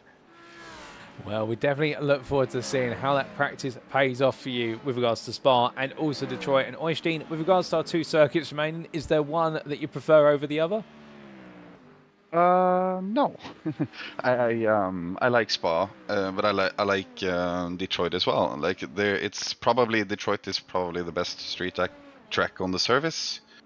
Spa is just one of those grade A, grade 1 tracks that everyone has driven 1 million laps on. So it's gonna be difficult to like find an edge on Spa. On Belle Isle, you probably can if you practice well and tune the car well before the race. So I think maybe the Detroit race is probably gonna be my favorite one out of the 2. Oh, fair play. I do love the thoughts from both of you there. But with that, and just before I do let you both go, is there anybody you'd like to give a shout out or a thank you to live on the broadcast? If I start with yourself, Øystein. Effect Simulations again. Great bunch of lads that, and I really enjoy driving with them. Also, like last time, Mom and Dad, I know they are watching. So hello to them. And to yourself, James, anyone you'd like to add? Yeah, I mean, I'm going to go with Effect Simulations again because the whole team is fantastic. The vibes are great, and it makes the victories when they do come, as Øystein will know from tonight/yesterday, and they're all the sweeter for it. So I'll give a shout out to them. I know my mum and dad watch as well, so I will give them a shout out for once. I don't seem to do that very often, so I'll give them a shout out. And I guess as well, I'm speaking for Øystein as well. Your commentary again it makes it very enjoyable to watch. So I enjoy watching these back when they go live. Absolutely. Well, gentlemen, thank you for the kind words and thank you for your time this evening. It's been a pleasure to have you both join me for a joint interview this evening. Well done on your performances at Road Atlanta yesterday. And well, you're setting up an absolutely brilliant final 2 rounds between the 2 of you for the LMP2 honours for this Multiclass League season. Whether it goes to yourself, James, or yourself, Øystein, we will see what the next chapter in that story has in store for us at the Circuit de Spa-Francorchamps next weekend. But with that, well done once again. Have a great rest of your evening, and we will see you out on circuit very soon. Yeah, cheers, Paul. So here and there, ladies and gentlemen, from our 2 Effect Simulations tries, one from the carbon outfit of Øystein Herfjord and the other from Club Sport of James Ibram. And interesting their perspectives on this race, and it has to be expected in the fact that after that race start, where they were both beaten to pole by a Jarrett Lee, and for Øystein Herfjord absolutely nailing his lap, but feeling frustrated at the fact that Jarrett Lee put in one that was a little bit faster, and well, that margin to that pole position only being slender as well. It was not by a huge margin, as in fact, we might be able to tell you exactly what that number was. And in the end, well, that gap between the 2 of them was only 78 thousandths, or almost 800ths there. That's nothing at Road Atlanta. And James Ibram, meanwhile, having a qualifying session where in the end getting it wrong on what was his 3rd lap and had to go for a 2-for-2 approach in terms of putting those qualifying laps together. So for James, he'd already had his back up against the wall a little bit and then needed some magic to happen in the race. But that magic didn't happen. If anything, it was disaster before he could go racing, with that wobble coming out of what was the last couple of corners and a bit of netco contact as well, meaning he had to do it all from the back of the LMP2 field. But by the end of the open lap, already finding his way halfway up the order. Øystein, meanwhile, well, after Jarrett Lee ejected himself from the lead of the race and everything started to go wrong behind him, well, he was left to a bit of space to run away to victory. And whilst James Ibram eventually cleared was the rest of the LMP2 field, by that time, Øystein Herfjord had enough of a gap to feel safe and come on home to what would be back-to-back victories, and with the fastest lap as well, gain 3 points on James Ibram. But going into 2 rounds remaining, both are looking to the Circuit de Spa-Francorchamps, albeit both knowing they've got to put practice in. The fact it is well as infamous Class 1, grade 1 Grade A circuit, and it's a circuit where you want to give your absolute best, or what will be your Sunday best when you go race in the week's time. And then when they head to Detroit, both of them there talking about the fact it's a very challenging circuit, a street circuit where track position is going to be absolutely key, and they feel it will be the equivalent of Monaco Grand Prix in terms of how it will play out. Well, definitely 2 rounds where everything is to play for between the 2 of them, and only 1 point between them, as we'll see shortly. Well, it's anybody's guess who is going to be leading into that finale after Spartan, who will be taking that crown, and that's what we love to see. But with that, ladies and gentlemen, now coming to our final interview of the evening, we're going to be hearing from Sean Cranley-Swash very shortly and hearing his story of the day and how he's come through to an absolutely brilliant result of second place in the GT3 Pro class for ANSI Sports. And well, without further ado, I think we can get him on in here as he does wait eagerly in at the interview room. And here he comes, ladies and gentlemen. Over to Sean Cranley-Swash then, as we welcome him into the interview room. Good evening to you, Sean. And what a performance from yourself at Road Atlanta. I mean, you've had some great performances this season, albeit some have gone slightly astray, such as at Monza, where you chased down Kasper Brøckner, but it wasn't to be. But today, it was to be a second place for yourself, and a well-earned one at that. Yeah. It's interesting couple of weeks I've had. I didn't really put much practice in this week. I haven't really had the time. Last week, I put in far too much practice. I did about 200 laps and finished my race on lap 2. So you can't really prep it the way you want to prep and get the result you want from that, which is annoying. But the last couple of races, I think my pace has come on quite well. I was pleased to keep up with Eric, who was up front, particularly for the first stint, which was quite nice. Last time I raced with him, he was well gone quite early on. I think I kept the gap within 3 seconds until we hit the pits this time, which is quite nice. Well, a very well-managed run behind Eric Rozev, and on top of that as well, a very well-managed run away from the field. But before we come on to how your race played out, a little bit on qualifying.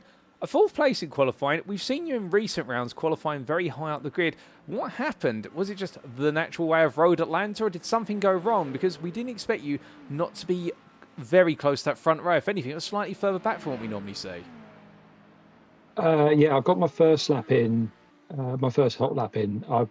Basically, I'll do a full lap, so I'll do a 90%, 100% cooling lap, and then another hot lap at the end. I got my 90% in, but my 100%, I took an off track in the last corner, which was really annoying. That would have been 3 tenths quicker than what I ran. So I ran 2 more hot laps, but the tyres are pretty much done by then. Once you put a tyre on the grass, you kind of killed that set anyway.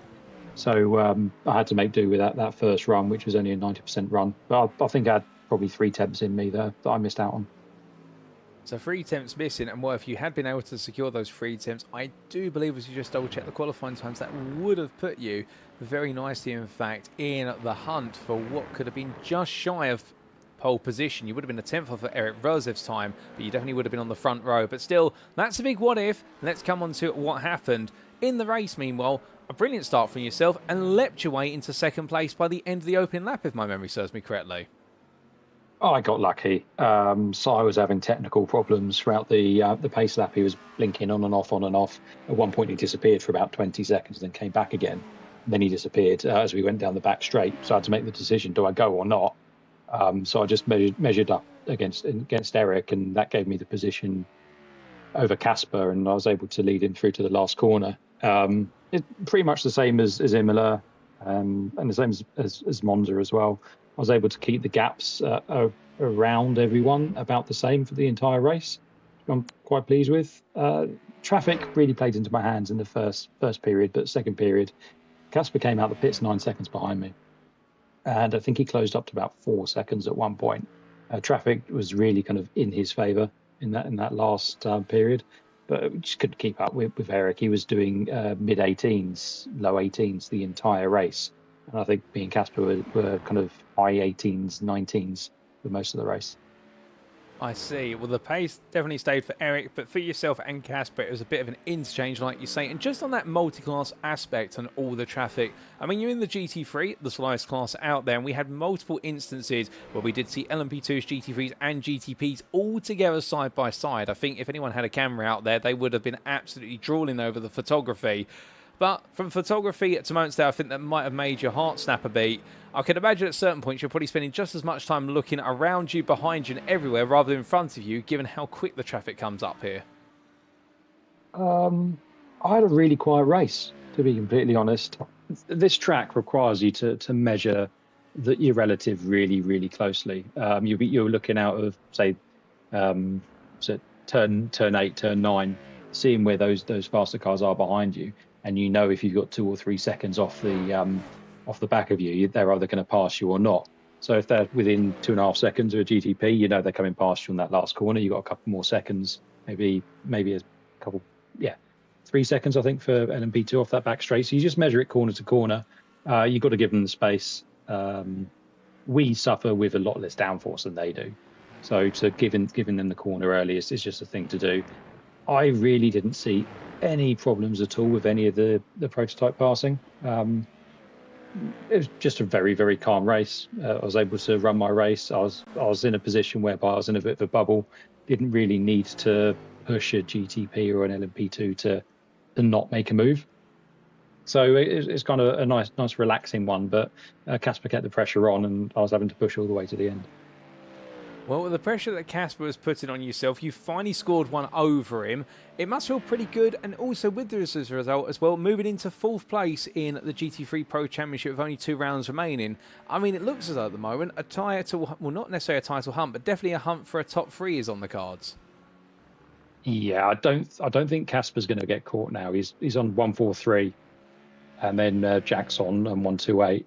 I've had the benefit of being ahead of Jack, I think, last 2 or 3 races. Sai scored really, really well in the last race as well, which pushed him up to 126. Because there's only 2 points between all of us, it really just depends on how the traffic falls, particularly at Detroit. I think Spa's going to be pretty much a pace race all the way through, but Detroit will be quite damaging for traffic in some place, particularly that last tight section before the final couple of corners. It'd be quite telling to see who gets the luck there, and I think luck will play out to see who comes 2nd, 3rd or 4th. Well, indeed, luck could be a big factor, like you say, especially at Detroit with how tight it is. But just before we do get ready to potentially start letting you go, a couple more questions, less so perhaps about your season so far, but I do have to ask, what made you pick the Mustang this season in a field that's been dominated by Porsches and McLarens and Acuras? Yourself and Kasper are the 2 Mustangs in GT3 Pro. Was it a personal preference? Totally personal preference. I think it works. Eric actually said to us at the end of the race, how did the Mustang feel just before your pit stop? The Mustangs have been great this season, but the drop off on the rear tyres halfway through that race, it was just horrible. It felt like the rear was dancing. You couldn't quite get it to track how you wanted to in the last couple of laps for that pit stop.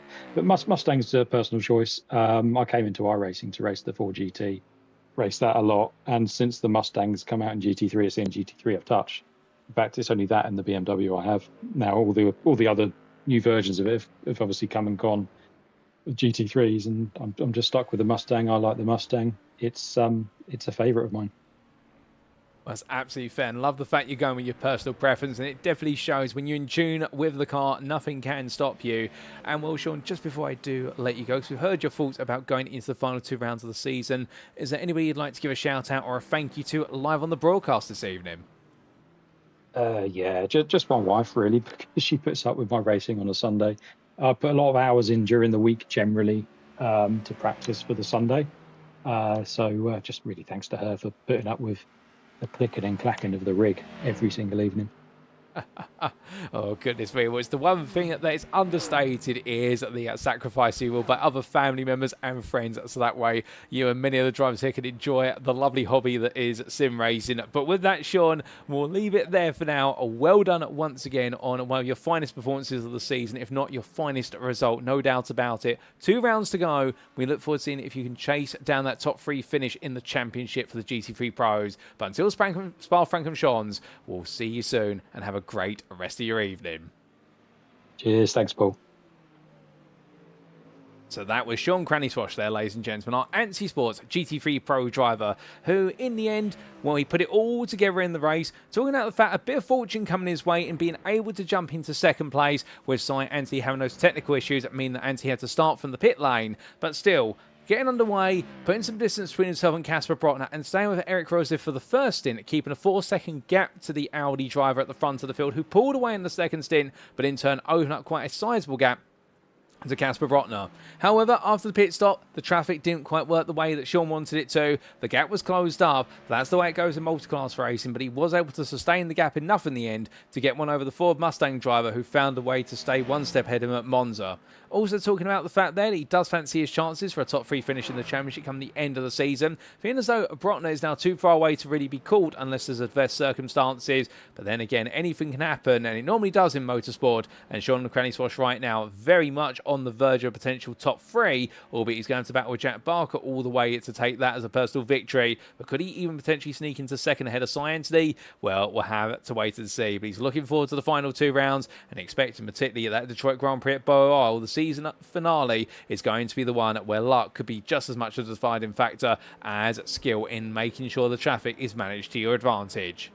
But with that, ladies and gentlemen, that brings our interviews to a close. And we've heard there from our 3 drivers, and thank you to all 3 of them once again. We just heard from Anstey Sports' Sean Cranny-Swash in the 117 for the GT3 PRO, and we had the double interview of the LMP2 drivers, our winner and second place finisher for Effect Simulations Carbon and Effect Simulations Club Sport of Øystein Herfjord in the 907 and the 903 of James Ibram. Thank you to all 3 of them for their time this evening. Lovely interviews with them all. I'm sure you'll agree, ladies and gentlemen, and we look forward to plenty more from them in a week's time in round number 8. But with that, of course, we now need to give you an update on the provisional standings after 7 rounds, and we begin with the GTP class standings.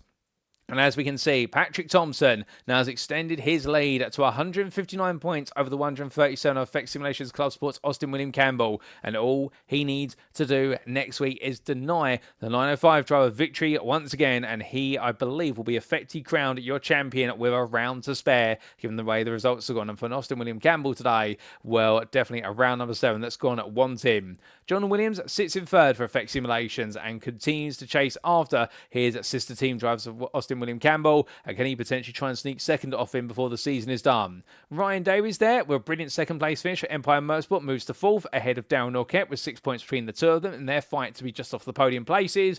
Joshua Wilson falls to 6th meanwhile, not the way he wanted it to go again today, and therefore the Effect Simulations driver will now know with the 2 rounds remaining he's got to step up the game if he wants to try and finish 4th place. Andreas Nordenhoff sits on 96 points, only a point behind him with the Olympus Esports driver there having heartbreak towards the end of the race in what could have been one of his stronger results of the season, but still he'll bounce back, I'm certain of that. And then your top 10 completed by Nathan Foster for Empire Motorsport, where it all went wrong today too many times for him to count, I think, and therefore the number 52 driver will be just looking to write this one off, but he's ahead of Amit Rajik Ghosh and Joe Newman, who completes your top 10. Behind the Empire Motorsport driver, we do have Thomas Cope in 11th, and then Ryan Moles, followed up by Matthew Sheraton, Xander Hill, and Sam Sherwood. Coming on to the LMP2 class, and the complexities in the story here are a bit different. 1 point stands between the 2 leaders. James Ibram lead, with Øystein Herfjord having closed the gap with a 3-point gain as of today. The points swing back and forth, and both drivers will know they need to be on their A game in the final 2 rounds if they want to see that crown come to them. It's all going to come down potentially to the bonus points at this rate, and that's going to make it statistically absolutely fascinating. Ben Cullen, meanwhile, sits in 3rd for Effect Simulations. He's 6 points ahead of Emil Koopmans as their rivalry for 3rd place continues to intensify, and only a further point behind, not on the grid today, and becomes his first 0 score, and he gets locked in as a drop score. Helder Gonzalez of Tractix Racing, who we absolutely missed. I think many missed on the grid. And what can he do at Spa-Francorchamps or even in Detroit? He could be a surprise because he's expecting a big result and a return to the podium. Tom Farr as well. Didn't quite work out today for the DDK Racing Team driver. It all went to the wall, but the 171 driver will come back strong next time. But now he has locked in 2-0 scores, and he can't afford to drop any points at Spa or Detroit. He's ahead of Ryan Walker by the best part of 16 points there, as the Altitude 3M Esports driver had an absolutely difficult first lap, but he did recover in the end, but didn't get the result he wanted. And then Simon Bamber, Jarrett Lee, and James Acklam completing your top 10. With Jarrett Lee there, he may have put it on pole, but in that pole position did not reward him with victory, and that will be a frustrating end to his run at Road Atlanta. Best of the rest in 11th is Justus Stakiokas for Over Limit Racing, and then John Eddowes rounding off the standings. Coming on to the GT3 Pro class. And here we can see in the first of 2 GT3 classes, Kasper Bröckner on 143 points to the 128 of Jack Barker. Well, right now, he is the driver to beat. And what if he gets another brilliant result in what's the Spa-Francorchamps round in a week's time, he will effectively be your champion with a round to spare. So it does seem as though the bigger question right now is who's going to finish 2nd and 3rd. It's 2 points between Barker and St. Anthony. But the thing is for Jack Barker, he knows the results haven't quite gone his way because when we go to the dry circuits, the Acura just isn't in a happy place. And he'll be hoping for the rain at Spa-Francorchamps Spa-Francorchamps, of which there is a low chance of it happening. But chances could be meaning prizes, and Sight Anti will know he'll need to take his chances because the Dragon Razio driver has Anti Sports' Sean Cranny Swash coming up behind him at thick and fast, as the Mustang driver, as we heard earlier on today, is feeling in a happier place with the car, and when he's in a happy place, he's going to be moving forward. Darren Sharple sits in 5th, only 4 points ahead of Nathan Anstis in the battle for the final top 5 spot between the old dudes in cars and the UK Sim Racing Irvine driver. And then we'd have Eric Rosev in 7th, continuing to rise up through the ranks there after another flawless day today. Indeed, he's had 3 flawless days when he's been on the grid for 3 rounds of races. Ahead of Christian Malcharek there, and then Tom Weston and Andy Archer completing the top 10, neither on the grid today. Neither on the grid was Andrew Fairley, Jack Osborne and Matthew Morris. They wrap up the standings. And then going into the GT3 AM class, we can see here Matt Edmondson, 2 points ahead of James Foster. And that result, going away from him right at the close, well, both of them there got a bonus point. I believe it was a pole position for Edmondson and it was the fastest lap for Foster. But the thing is now, these two absolutely joined on points. And it could be another situation, much like our LMP2 championship, when it comes down to the bonus points, just as much as it comes down to who's got victories and who's got seconds. Rob Windsor sits in 3rd, not on the grid today. Therefore, he's now locked in 2 zeros as his drop scores for UK Sim Racing Irvine. But he's in a battle for 3rd with James Connolly, the sister team driver from UK Sim Racing Button. Richard Jones, a difficult day today, falls to 5th on 118 points. 6th ahead of John Davis, who's gradually coming up behind him, doing well as the wrong stuff driver. Steve Hughes sits in 7th, ahead of Simon Hartley. And then we do have Satinder Deanset and Alex Brown completing the top 10, neither able to make it to the grid today. The same there for what was Michael Might and Shaminda Deans, who are in 12th and 13th. But in 11th, let's not forget about him. He put on a brilliant spectacle in his battling with Nathan Anstis. Old dudes in cars, Daniel Page, who sits 11th there with that retirement, meaning he's locked in another 0 score. Then coming on to the team standings, last but not least, the top 15 team standings is Effect Simulations Club Sport, who are emerging as the leaders there on 278 points to 257 of old dudes in cars. Well, they can't wrap it up in a week's time at Spa, but they can definitely try and put it out to pasture, and that's their attempt, with Effect Simulations in 3rd on 248 points, right now under growing pressure from UK Sim Racing Button. But then again, a UK Sim Racing Button looking backwards instead, and worrying about Effect Simulations Carbon emerging closer and closer, only a point behind. It's a further 2 points to 6th place team UK Sim Racing Irvine. Then we have Anti Sports in 7th ahead of Empire Motorsport, with SAS Racing in 9th ahead of DDK Racing Team by the best part of 20 points. And outside the top 10, it's DCW Racing ahead of Olympus Esports, with Tiki Sim Sport, Made for Racing and Dragon Razio completing your team standings top 15. But with that, ladies and gentlemen, it's now time for us to wrap up. Thank you very much for watching, and if you have enjoyed today's show, and perhaps you're sat there right now wanting to know more about the UK Sim Racing community in terms of how you can be on the grid at UK Sim Racing, or just what goes on behind the scenes or everything in between, well, for all that information, we do recommend you check out our official website first and foremost, and that's uksimracing.co.uk, which has all the information on our ongoing and upcoming racing series.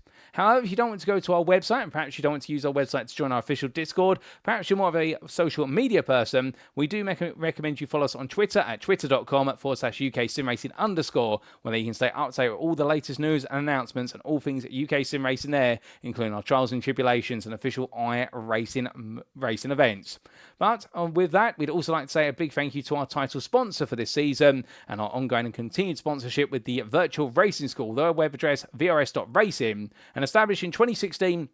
The Virtual Racing School aims to help sim racers get faster through the provision of top-tier software and hardware which draws upon the knowledge and experience of both real-life racing drivers and sim racing professionals. A VRS subscription, extremely popular with sim racers around the world, provides an intuitive solution for combining data analysis and coaching, which may be used by racers at all levels to take their racing to the highest level.